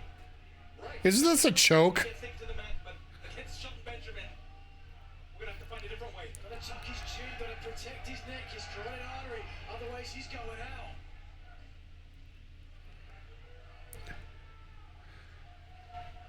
Once again, going for this camera shot It's a sold-out crowd at the Hammerstein Ballroom in New York City, where this Blue League match as they flip the title around. Ah, nice. underway in the Continental Classic. Very important match at the middleweight. Junior Dropkick coming off the near side ropes for the TNT champion, Daniel Garcia, who comes Garcia tried to fight back into this, but from the 2 title matches he has in the Continental Classic. Shelton Benjamin beat every time he tries, like, Benjamin's always got an answer. Like, this is rough watching a little bit. Not looking good for your man, your pal, Daniel Garcia. What's he gonna do now? I mean, he's got to weather this storm. I want to say he wants to play a little bit of a rope, but he's getting dumped here. Oh, time for Suplex City. Oh, wait, that's another Minnesotan. Honestly, Dope, he looks like a dope right now, the way he started out this match. that's a good one, Nigel. Fans, next week with World's End on a Saturday night, we will not be bringing you Collision, but Collision returns live in 2 weeks. That's right, on TNT Live. So, no more BS Friday collisions. I love it. Coliseum at 7 Central in 2 weeks. Sorry, Tony. Come on, Danny Benjamin hits this, the match, dare I say, maybe even the career of Daniel Garcia is over. I was thinking the same thing. He's got to go after that knee. Oh, God. He looks quite strong right now. Garcia literally looking like a little boy there. And Garcia keeps trying to get to his feet, just staggering around as Benjamin is back up. Just watch here, first the strength of Benjamin to catch Garcia. Well, he had to fall for that one move to get him back in trouble here again. Just a drop toe hold into a chair. I guess it's going to do a lot here. The TNT champion, Danny Magic, you know Daniel Garcia for a long time. Have you seen a deep change in him since he won the title? There's just a confidence and air about him, the way he walks around. I just could feel it on him. He oozes the confidence, and you can see it right here. Surprised there was no hip gyrations going for the 10 there. As that confidence turned into arrogance, the way that he attempted to attack the Hurt Syndicate this past week. Watch it! All right, got to go for broke here. That's what he's doing. Off the chair, thrown to the floor. He's got it going now. We got to string a little bit together here. Let's keep it going. But he's in a lot of pain, as you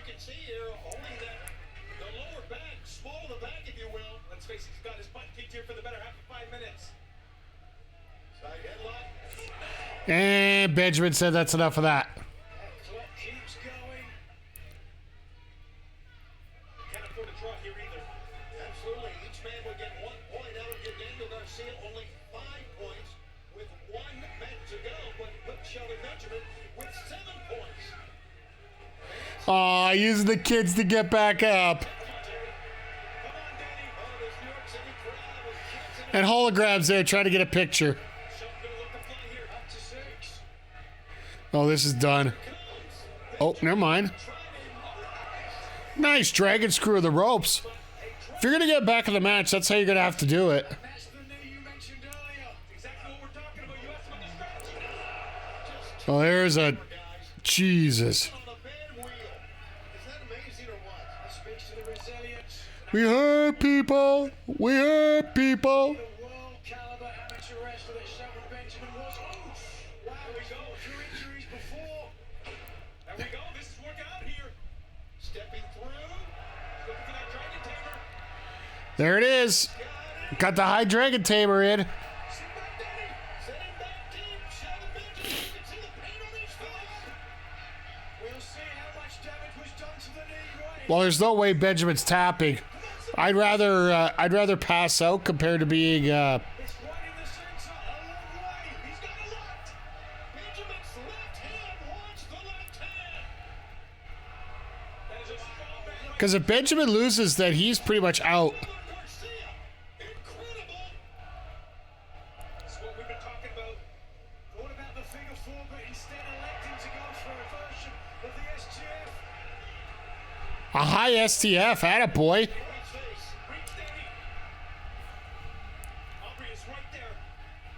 Oftentimes, we'll use this hold just to subdue an opponent with the strength of Shelton Benjamin. He could be going for a submission. Look at Danny go. Come on now. Using his elbows and his forearms. Fingertips. No, not again. Shelton Benjamin changed top. Rolling by Garcia. 1 and 2. They'll get a 2 count. I love the fact that Aubrey was right in position there. Thrust kick. All right. Garcia flat. Flat. What a match. Yeah, I think this one's done. Hammerstein Ballroom. 1, 2. No. She slapped 3. I saw the shoulder come up. So close. That was 2 that she called it 2, right? Yeah. She did call it too. So much momentum. She slapped the... I like that. I like the fact that she did slap the 3, but she just couldn't stop herself in time. As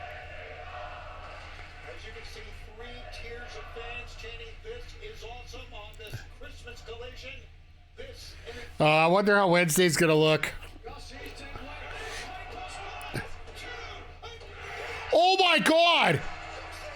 Here's your winner, Daniel Garcia. Benjamin just eliminated himself.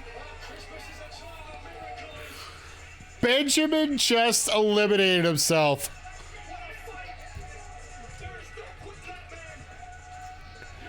So Garcia's up to 7. Benjamin's stuck at 6. Wednesday night, Kyle Fletcher. Garcia's got to beat Fletcher to get in.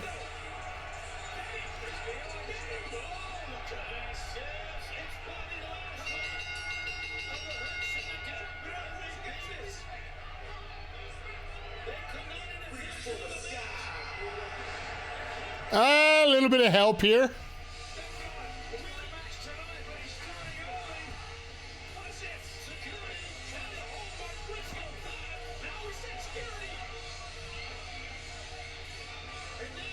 What? We got Pat Buck and security.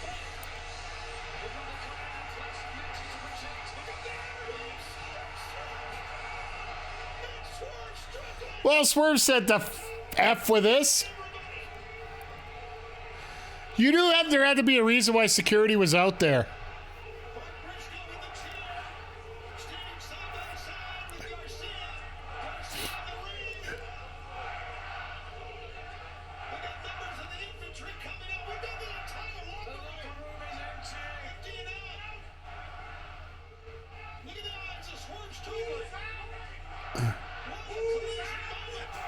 And then there's Nana just trying to instigate everything right now.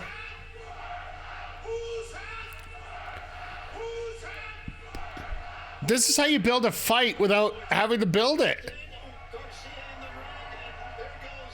Bobby freaking Lashley. Didn't I say I was going to get my hands on you by the end of 24? By the end of 2024, I said I was going to get my hands on you, and that's what I did. Courtesy of the most dangerous man in AEW. Whose house? Technically, he did get his hands on him. Now Lashley's going to want a match at World's End. And this will be a street fight.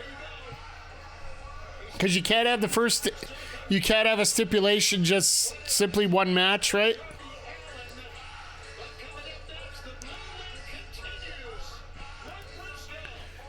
Ah, yes. Mortos deserves better than what he got, but he's in that Jay Lethal spot where you get nothing.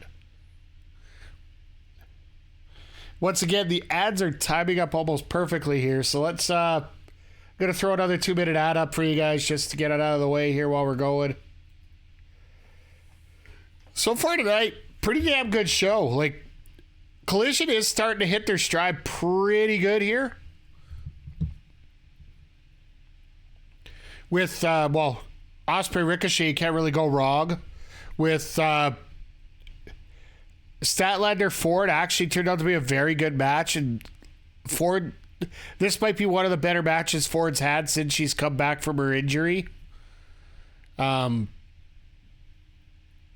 Garcia here with, like, we were talking about, like, this is Swerve's match. Or this is Benjamin's match. He's going to have it. There's no arguing this. Benjamin's going to have it. It's not even going to be close.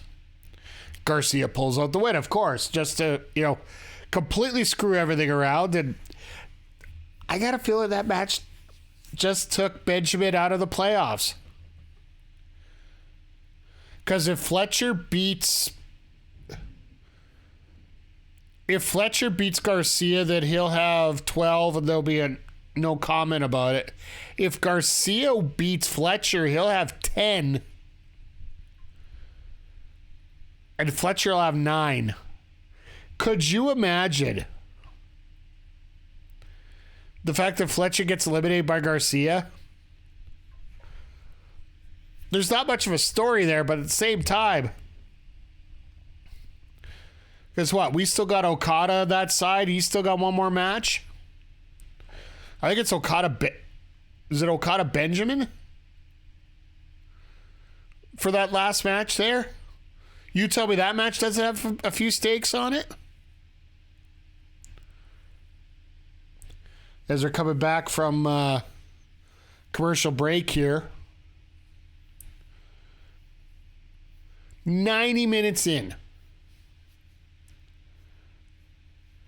This night, I'll admit, it has dragged a little bit.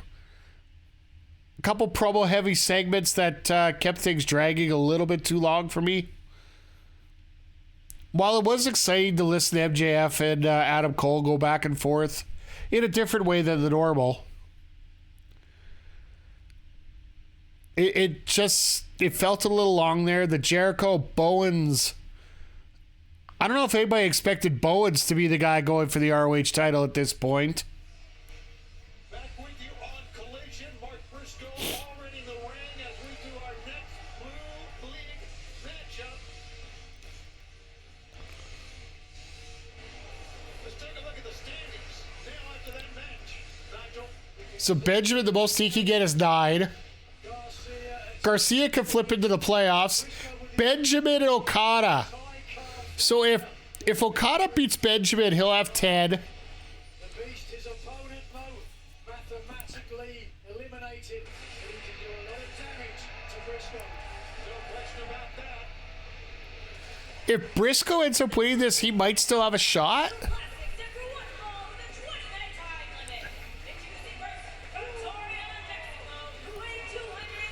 Basically, it's going to be Okada versus Benjamin. Winner gets in. And it's Fletcher and Garcia. Garcia wins, he's in. Solely the fact that he is one of the more successful wrestlers from That's basically what it breaks down to on Wednesday. AEW. One of those successes was a pinfall that he took over Briscoe, the former Ring of Honor World Champion, in a trios match back in. I remember that trios match where So Briscoe looking to expunge where Martos beat Briscoe. Oh Jesus. We got chickens and bulls running at each other here. Win in AEW, but look Just a straight old animal house. at Briscoe and Beast Mordo just slugging it out here. Where Smart Briscoe rebounded from opening Continental Classic losses to Shelton Benjamin and Okada, beating Kyle Fletcher. How about that? Yeah, that was a huge victory, certainly. Mark Briscoe needed it. It took him to 6 points. It's kind of ironic. It was last These guys seriously go back and forth, and came into the final match of the tournament without any points, just like Beast Mordos. So we realise what a dangerous position that puts you in. And of course, also got a win at Briscoe against Daniel. I love that there's a very strong feeling, a very good feeling in the building right now after seeing Jay Briscoe's music played in the old Hammerstein Ballroom. Briscoe hits the ropes. And the big man hooking onto him with kind of an area code swing. 1, 2. I love how they call it an area code swing now. To hell with the 619, 705, Beast Mordo's full on drop. 780. Hammerlock pickup. Rolls him up. 1, 2. For a man the size of Beast Mordo. Call it an area code swing. 1, 2. Briscoe. Definitely Mordos. Ooh, ah. Once again, this is a Blue League match. Yeah, I'm sure that is a clippable moment, seeing that face like that. Here tonight, one more to go in the Gold League. Very interesting clash here. You've got Beast Mordos, Ah, here we go. We finally got our both these guys, Chad, tonight. the kind of face that perhaps should be wearing a mask. Why do you say these unkind things? Briscoe's a very... There you go. He's a very handsome man.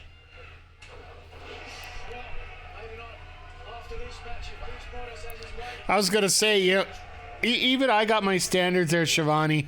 Call Briscoe a handsome man isn't exactly the biggest thing on my... This 19-year bender has over 800 plus matches in his career. They have no more after that. As he's holding his left knee, awkward landing for Mordos. but he rolls back in. Take a look at this. Oh, God. Gore! Gore! Gore! How do you not call that a gore? It's a bull! Continues. Picture in picture. Stay with us. When you got a bull and it hit his shoulder like that, you call it gore. Fantastic matches in this Continental Classic in both leagues. Really has been Christmas come early. One thing I'd like to see from AEW, if anything, if they could just literally do up a playlist of the Continental Classic matches, like last year, have it all as one playlist, have I think it's 8 this year's all as one playlist, just have it separate and set up. drop kick like that. Because I think it'd be a lot of fun to just sit back and just watch every match from the tournament. Agent Briscoe make it difficult.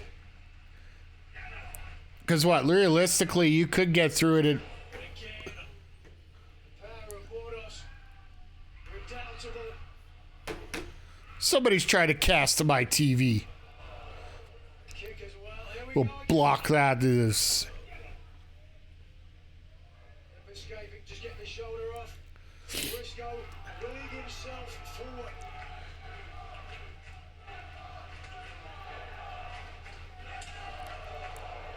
Somebody must have bought a Roku TV and just try to hook up to mine.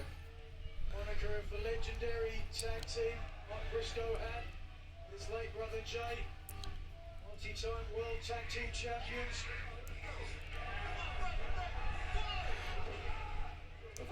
I love the pace of this matchup here with these two. Like, Mortos can bring it faster, but now that it's a little slowed down a little bit, just a little more peaceful, a little more straight put together here. That is Commander. 1, 2.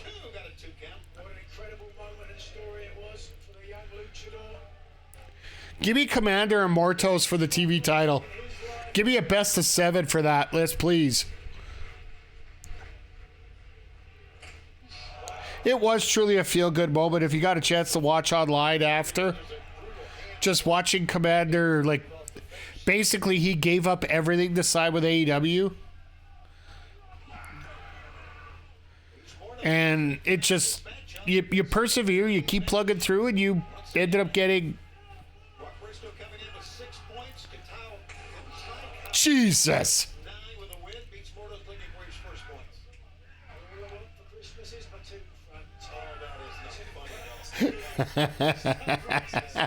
Oh, Nigel, I was waiting. I was wondering how long it would take for you to get to that one. All I want for Christmas is my 2 front teeth.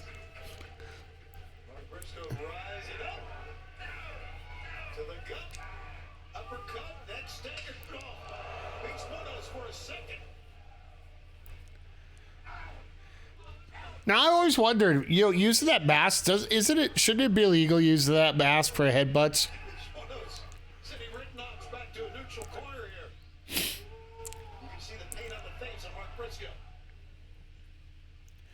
But as we're coming back, I love these sights.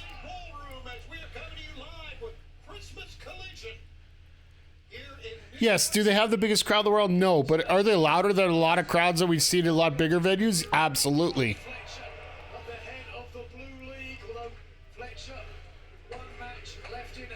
The only thing we have left to see this week, and I really hope we get to see it, the Sandman entrance, like the Sandman type entrance where you come through the crowd from up top.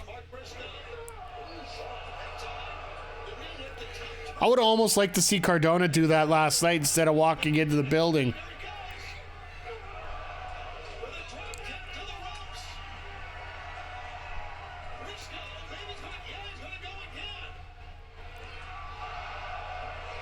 Briscoe doing so. Oh God, just madly hugging fans at ringside.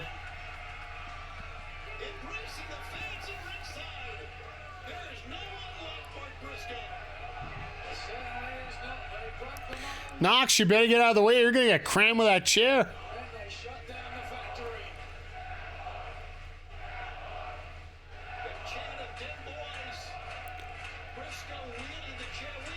This crowd has been all over it tonight. Like, you want to talk about a star of the night, the crowd's got to definitely be a part of that.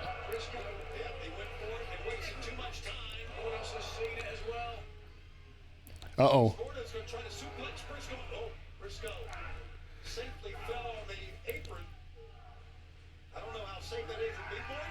Oh, God. Jesus. What a shot.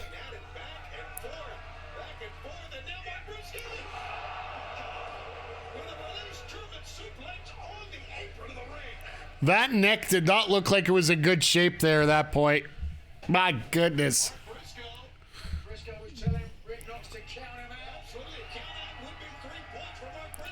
Don't count him. Check him. He's dead.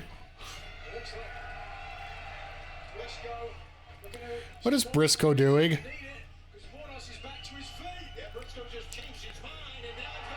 Jesus.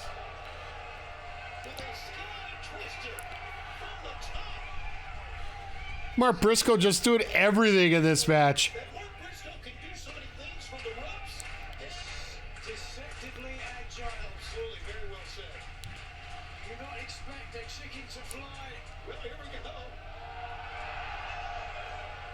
And again, every time Briscoe lands on his feet.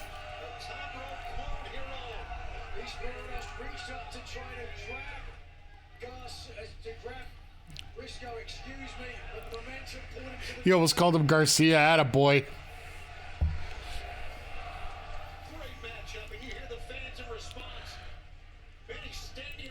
Go for that froggy bow.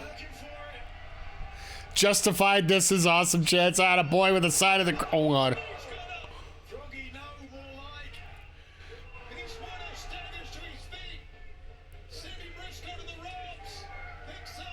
Oh, no way.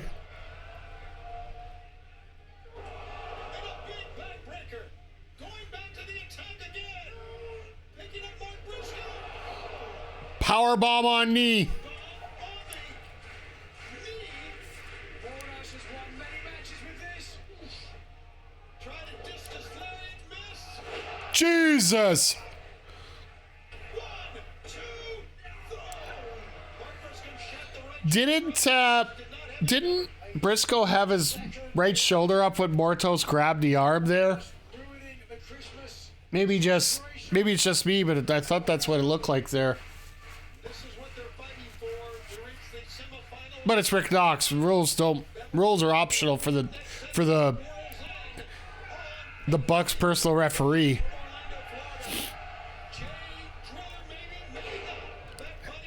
I don't think you're getting the J Driller on somebody as big as Mortos. He's got two big arms. Again, looking for the discus. Clothesline. Death Valley driver. Briscoe staggered for a moment. Even the guys in the crowd are yelling for the Froggy Bow. He came up the first attempt. Right here he goes again. Froggy Bow. This one coming There's the Froggy Bow. and covers Beast Mortals. 1, 2, go. Wow, you saw there, Briscoe attempted to hook the leg No, he didn't. out of his grasp. He's going again. For the third time, he's got Beast Mortals sets up. So hit it anyway. What the hell? Bornas thought he could He's gonna hit it? Okay. I'll give him that.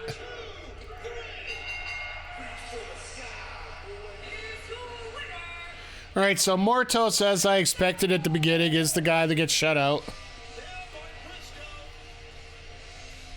with the win. As you'll see, that takes Briscoe to the top of the league alongside Kyle So Briscoe now has 9 points, but he's done. Fletcher. One match in hand against Garcia So this week on Dynamite. And right now, Briscoe has a tiebreaker the winner of Fletcher and Garcia go in. based on an earlier win. How about that? The fans, we have seen this lady appear. Julia Hart. So basically, the two winners of the two Blue League matches are the ones that are going to get in. I'm no coward. What you call tricks, I call advantages. I suggested that you watch your back. I gave you all the warnings. So I'm not understanding why you felt the need to call me classless and sneaky. I thought I was being more than reasonable. I know you're strong, but are you smart? Are my tricks too much for you? Oh, Jesus. Here we go. I guess we'll find out January 1st, fight for the fallen. But remember, the house always wins. Julia Hart will be facing Jamie Hayter, That is going to be a fun... the mother of all simulcasts. Historic night. Not only We're going to... I thought we were going to get two women's matches for a second, but no, that's next week. Now we're getting Ty and Tony. Mariah May, in 1 week's time at World's End, you will be defending your AEW Women's World Title against Thunder Rosa in a Tijuana street fight. You not only had some choice words about Thunder, but her father as well. Aw, Papa Rose is gonna be front row. Is that to watch the match, or does Thunder need a new mummy? I mean, I'm a pretty good cook, I'm sure. Well, this promo ended rather quick. gets her out back there. Gets her out. Someone is really shutting her up, baby. What a disgrace. The women's world champion trying to get ready to take a look at the Why'd you rip your jacket off? Thunder Rose is a mad woman. Are they coming out here? going on. It's right up near wall. Mariah, she's coming for you. Where did Mariah go? She managed to reach it. Oh, Jesus. I didn't realize they were coming out to the ring. There's no music. What the hell happened? There's no music. Mariah talking about the father of Thunder Rosa, who is going to be ringside. Coming up in that Tijuana street fight. Oh, God. Her arm's sitting there. God, she was going to crush her skull with that. Oh, here come the rent-a-cops again. Security is trying to What a mullet on that guy. Thunder Rosa tries for a dive and fails miserably.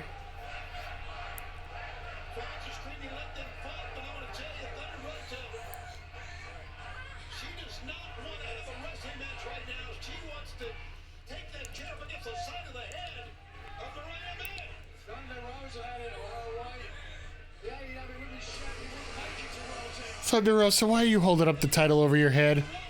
We all know what's going to happen now.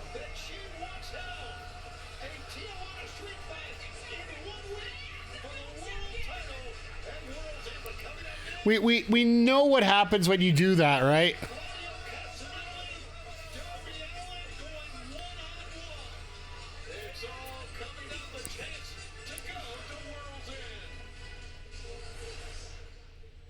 We got our promo for World's End coming up here. Quickly, just want to give you guys the rundown of what's happening next week. We are going to have pretty much... Well, Standing on top or stuck at the bottom. there haven't been words to this lately. Waiting for us all. But the road will be lined with the blood of those who couldn't make the journey. Is that you? Because the only way we can start a new world is by ending the old one.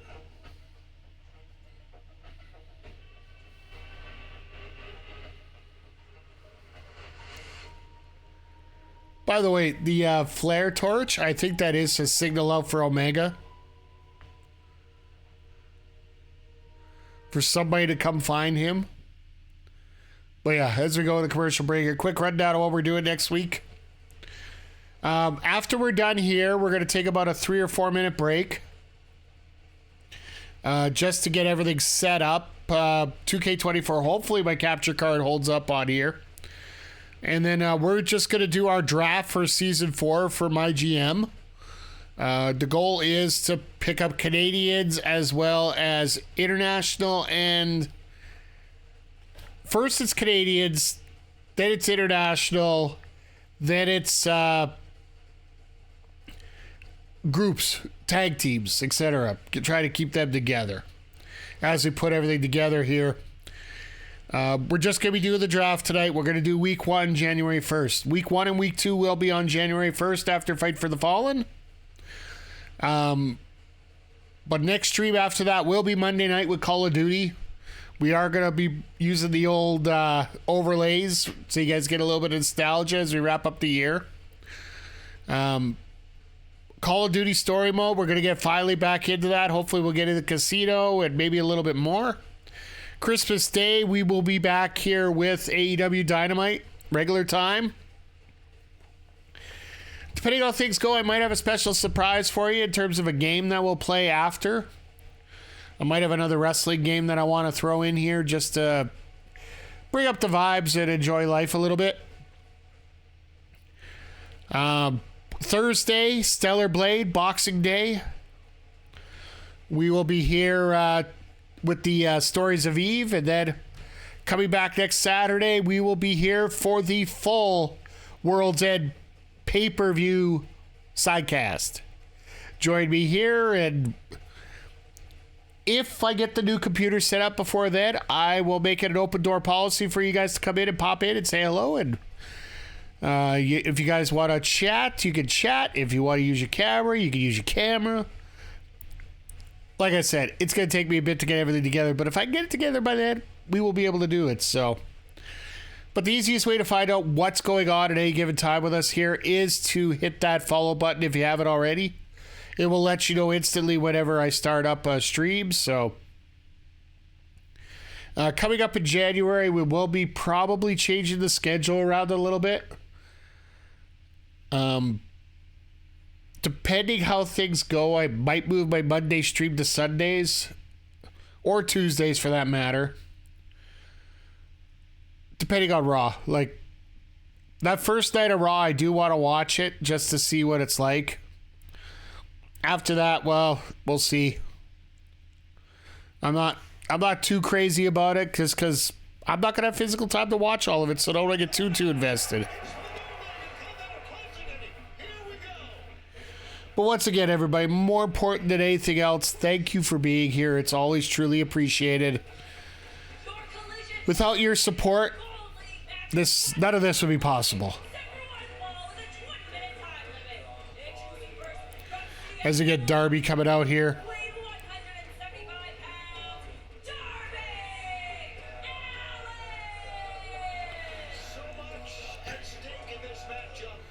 So basically, Darby needs to win this to have a chance to stay in it.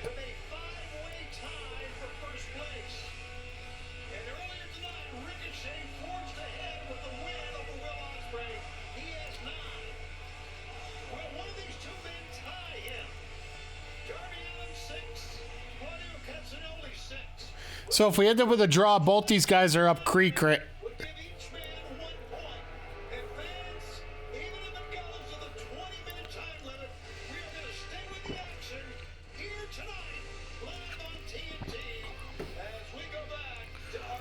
A 10-minute overrun, that's going to be a fair bit.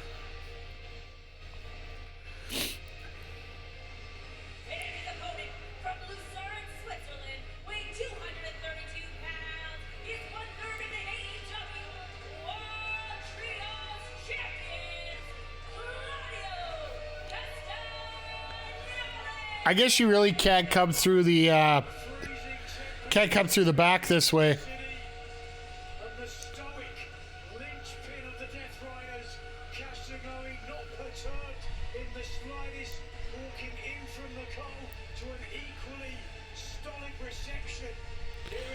You gotta admit, it is pretty awesome that just the feeling to be in Hammerstein for some of these guys, because a lot of them haven't had the opportunity to ever wrestle here, whether it be through GCW, ROH, New Japan. And I say New Japan because of the combination. Well, Darby's not fooling around.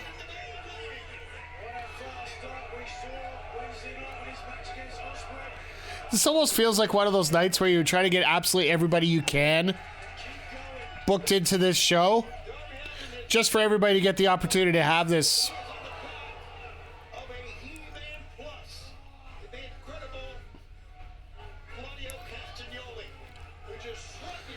You know, I was going to say there's no chance Darby wins this, but he beat Ospreay, so there literally is any chance.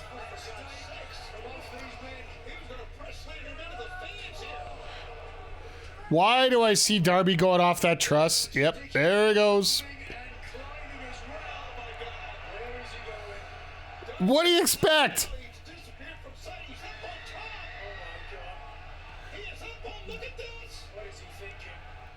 He's not thinking. The only thing that would make that crazier, if he hit a Canadian Destroyer out of that, or a Code Red.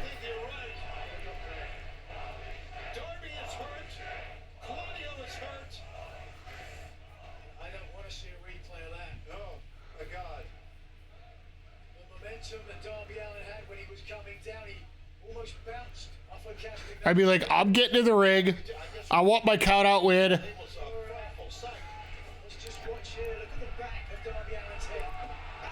Boo.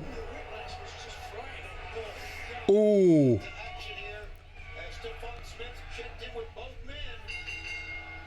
All right, we're officially underway, so they can go for a 10-minute overrun if they want. And Claudio just said nope.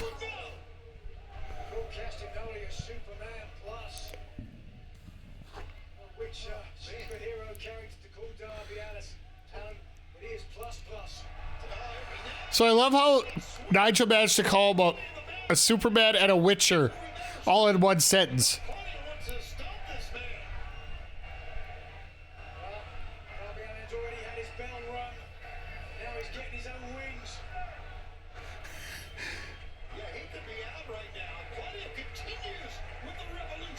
So is Claudio just going to swing for 20 minutes?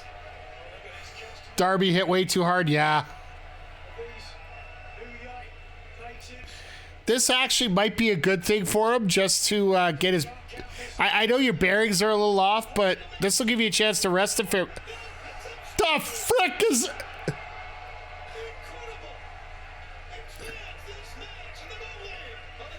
Are you kidding me?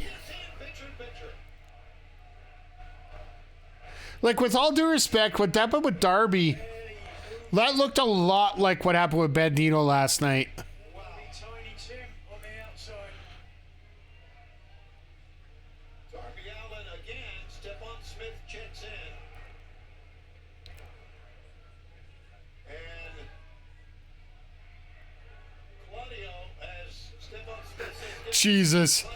Claudio just carried him up like nothing. I have no idea what Claudio has in mind, but it can't be good. No. The top of the safety rail near our bandstand there. I will say, man, maybe, Brutal,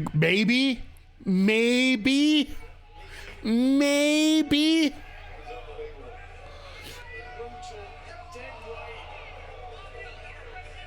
Darby Allin like a school child or but you notice everything Claudio's doing is like literally like the softest drops ever kind of thing. had the wind knocked out of you.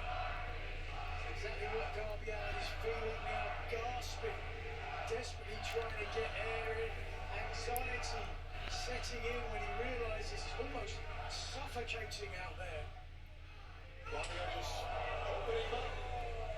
If there was somebody that has an issue, if somebody has to work through an injury in a match, I think Claudio might be the one of the people that I'd like to have there as the post for me, the guy that helped me out. I don't condone anybody working with a head injury. Don't get me wrong here, Those overhand chops, but gigantic Paul White. if I had an injury that I could still continue to working with a guy like Claudio is probably one of your best bets. Meanwhile, Claudio, look at Darby roll back in and then roll out, breaking the count. Needs the time. He sure does. He staggers up, he rolls in. He's trying to get away from casting now to get a little bit of respite, but the energy he's using to get away. Yeah, it might be too much, right?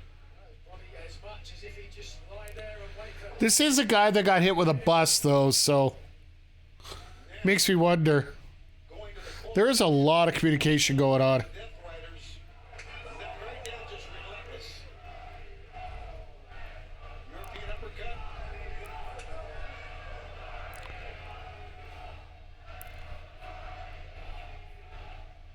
That's a unique view. Hammerstein Ballroom here in Midtown. Like, they've been going through these unique views every time they've been coming in.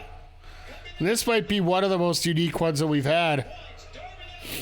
Claudio Castagnoli. And again, we're going to stall. Look at this. Stay with this. Tried to go for the coffin drop and just nope. We have a time limit draw. We don't know if we're going to get a winner or not out of this. As long as he doesn't say he was treated humanely a few years from now. That human flying battering ram it is. That was just... It's so funny. All over his body. Because anybody that watches AEW or watches wrestling with any common sense is exactly seeing what Penta was trying, or what Phoenix was trying to do there, and failing miserably at. be looking for the coffin drop.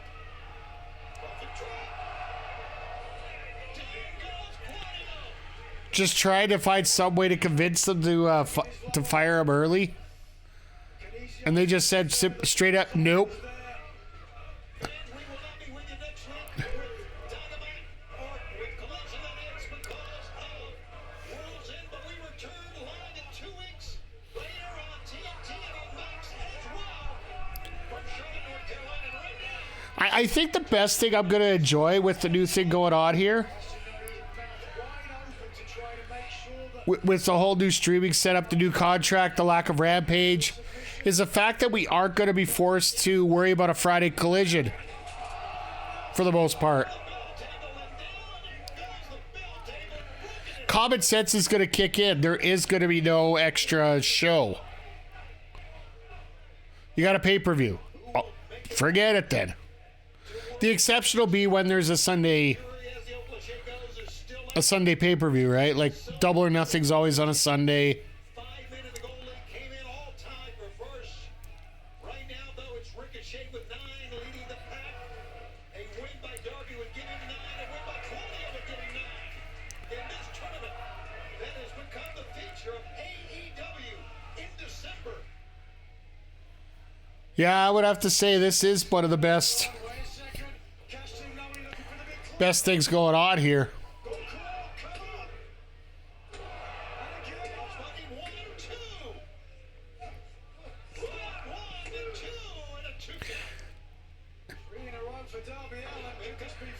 Don't try and do a code red against Claudio. Don't stop, just stomping and standing on the ribcage of Darby Allin. Good God. And look at this. Look at this unbelievable strength. And again, Claudio could have dumped Darby right on his head on the outside, but he made sure that he was able to get over so he could get the rope so his back would be the part that made contact. Not that that's much better, but... Before the match started. Has to be shrieking pain now. Ow. Driving through the spine and again. Ow. Can a human body take? It's hard to know. Claudio Castagnoli has superhuman strength. Darby Allin has superhuman resilience. What's Claudio got Oh, God. This is going to suck. You are exactly right. Is he going to catapult? No. He's going to... Holy smokes. What Well, Darby's dead. Granted, we say that about him about 1.5 times a match.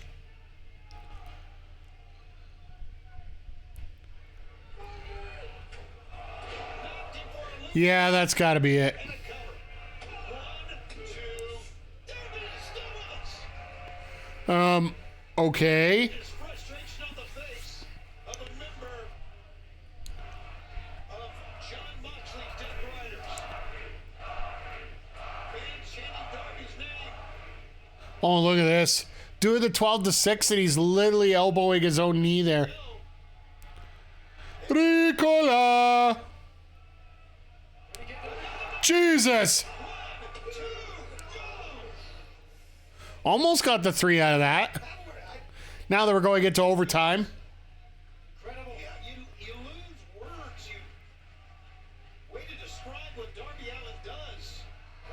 Ricochet looking on. Ricochet will be Darby Allin's next opponent. Oh, please. Why are we doing the WWE's thing here? Dynamite on 34th Street, right here from the Hammerstein Ballroom, immediately following the Christmas Story Marathon on TBS. What a Christmas night it's going to be here from New York City for AEW. Basically, most matches that they get into on Wednesday are going to be win and get in kind of things. And he's facing this man who's on the receiving end potentially of a superplex or worse. Darby Allin coming off that time. I'm not so sure who got the I almost think Ospreay is guaranteed to be out. Allin had in mind. Claudio, by the way, will also be on Dynamite on 34th Street taking on Commander in his final match. Oh, so Claudio's getting a free space of the bingo card. He's got Commanders, so... You can hear Darby scream out in pain here. All the way in pickup. Just a massive release powerbomb. 1, 2. Darby Allin. Darby will not die. Darby will not die. Claudio Castagnoli is going to be wondering what is it going to take to keep Darby down. You don't often see that level of frustration on the part of Castagnoli. Finally, someone's going to lose his cool. It's amazing to me that Darby still has his eyes open, to be honest with you. Oh, God. Crossing the arms. Pick up once again. Another powerbomb. 99. 1, 2. Oh, my...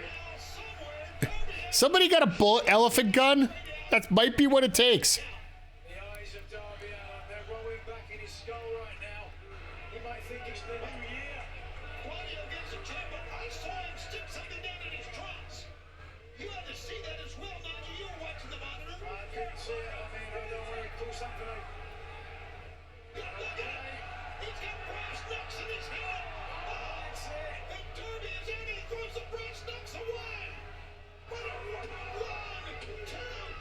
Well, of course he's going to win now.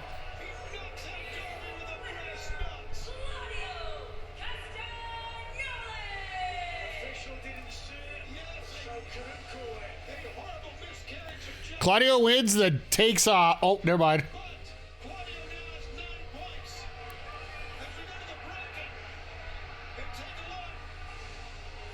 No, let's not. Look at this, Ospreay. Will Ospreay is coming to the ring and he's got the brass knucks in his hand. He picked him up on the rampway when Claudio shoved him out of the ring. We could possibly get a Claudio Ospreay match at World's End straight up, because we also have to remember this too. With everything built up, we got the 2 semifinals, the final, the 2 women's matches, the heavyweight title. We got MJF and Cole. But we still probably got maybe 2 or 3 more matches to announce yet. This could possibly be a Claudio Ospreay might be a match that we could get. I wouldn't feel bad about it, because I don't think they're going to do the PWG style throw all the losers into a tag match kind of deal, because that just wouldn't make sense with the kind of personalities that are involved. But yeah, another great episode of Collision here. Like, every week they just seem it just gets more noticeable every single time as we move along here, that Collision is being a lot more solidified. It helps when you have an audience like this. This crowd at Hammerstein was absolutely amazing tonight. And having Ricochet defeat Ospreay, which, in my opinion, pretty much eliminates Ospreay from the finals. Long story short, Ospreay's going to have to win, and somebody's going to have to tie. Stay with this size of crowds, make it an identity. Yeah, like, I think they're going to do that, and then just have your major shows on bigger venues. And that's what it always should have been. Your pay-per-views are your bigger ones, and your regular shows should be regular. KJ, how are you doing tonight? You're always showing up at the end of Collision here every week. Good to see you here, regardless. We're just giving our wrap-up of everything that happened tonight.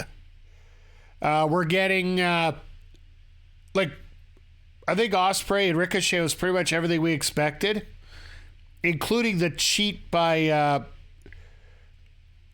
Ricochet to get the win. UConn USC just finished. Yeah, I get you. Hope it was a good game. We also got Chris Statlander defeat Penelope Ford. This probably is the best performance we've seen out of Penelope Ford since she's come back from her injury. And as well, we did get a confirmation that at second half had we missed the first half. Fair enough. We are guaranteed. We were confirmed that we're getting Mercedes Moné versus Chris Statlander 2 next Saturday at World's End. Then we also got a ton of matches in the Continental Classic. We got Briscoe getting his win over the Beast Mortos. We had Daniel Garcia with a huge upset over Shelton Benjamin, which basically sets up 2 do-or-die matches on that side of the bracket. Garcia and Fletcher on Wednesday, as well as Okada and Benjamin. Barring any ties, winners will move on to the playoffs. Briscoe, unfortunately, just isn't going to be able to get out unless there's a lot of ties coming up here. And then here tonight on the other side of the gold side, you had Claudio destroy Darby. He killed him about 5 times during this match. I think Darby accidentally killed himself a couple times with that jumping off the top of that entranceway and basically concussing himself 30 seconds into the segment, not even before the bell rang. And that might actually be why the match changed the way I think the match might have changed to have Claudio win like that. Just because if Darby's concussed, there's no way that you move him forward. But you got Darby Ricochet coming up on Wednesday, which might give Ricochet a hand up in getting into the playoffs. Yeah, Chris versus Mercedes. Remember who... well, I believe it's part 2 because they did face off once already, I do believe. So...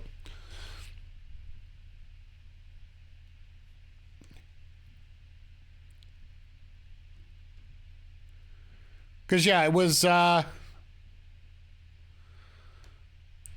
one of the title defenses was Mercedes and Chris going through it. And I think that was just... yeah,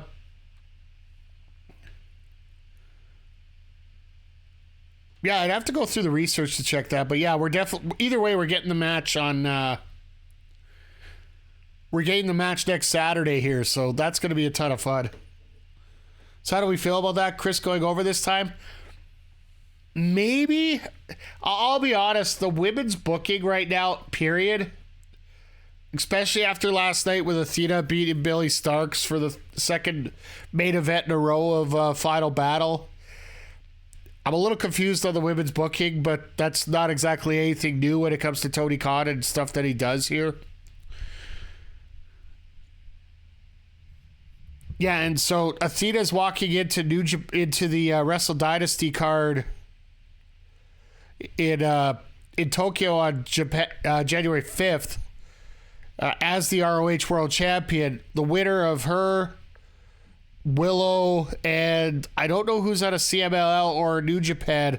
The winner of the Fatal 4-Way between those two gets a title match against any one of those brands anytime they want. So I think this might be a way to get Athena into taking out Mercedes, in my opinion. That's what I've been saying before. So,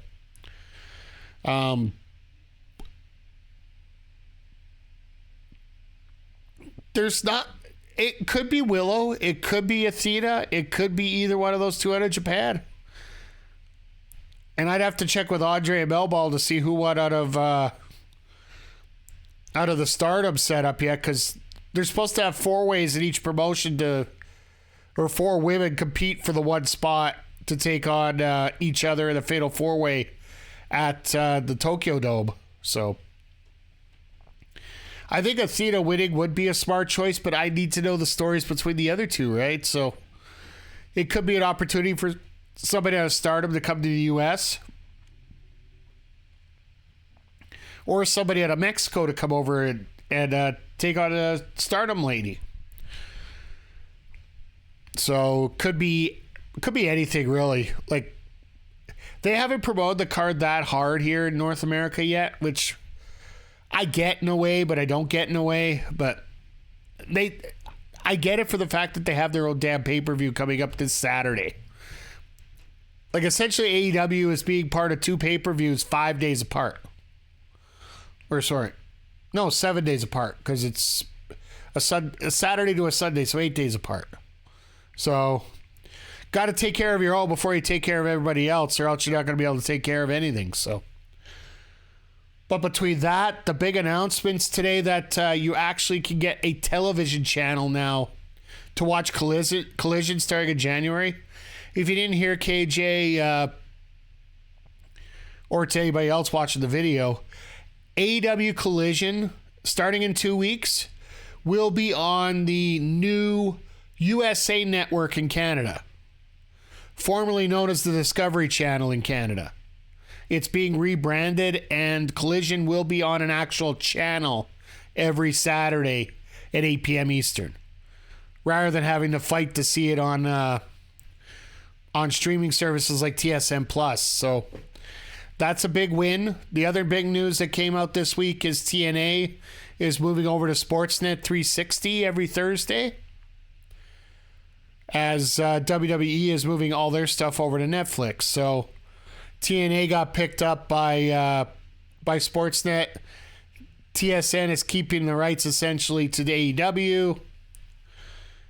And Yeah, it's been a crazy bit of week for information here, and a crazy night of wrestling here at the Hammerstein Ballroom, which is going to be a lot of fun on Wednesday as well. Weird Discovery is kind of weird. Well, Discovery is getting completely rebranded. It's getting rebranded as the USA Network. It's because they have the rights to a whole bunch of TNT shows and that, so it's basically getting moved. It's getting completely. It's like a format change. It's like a radio station going from rock to country or from country to news or whatever. It's completely getting changed around. It's just Discovery's no longer happening. It's now being called USA, and now TNA or AEW Collision is going to be a part of that. Which I say thank goodness, because I'd rather pay for a channel where I can watch it rather than trying to scrounge around and work on an online service to try and see it. So, but yeah, if you guys have a chance, guys and girls, if you have a chance, please do yourself a favor, stop by here on Wednesday, as we are going to be checking out Dynamite on 34th Street this coming Wednesday, 8 p.m. Eastern. These Continental Cup matches that are finishing things off are going to be pretty damn awesome. Add to that, we're also going to get Taya Valkyrie versus Toni Storm. And the fact that Toni Storm is what is playing up the fact that she doesn't remember who she was when it comes to the history of her character and anything. To me, that's a big win. We're going to have a lot of fun. We're going to talk a lot of wrestling. We're going to enjoy a lot of things going on there. But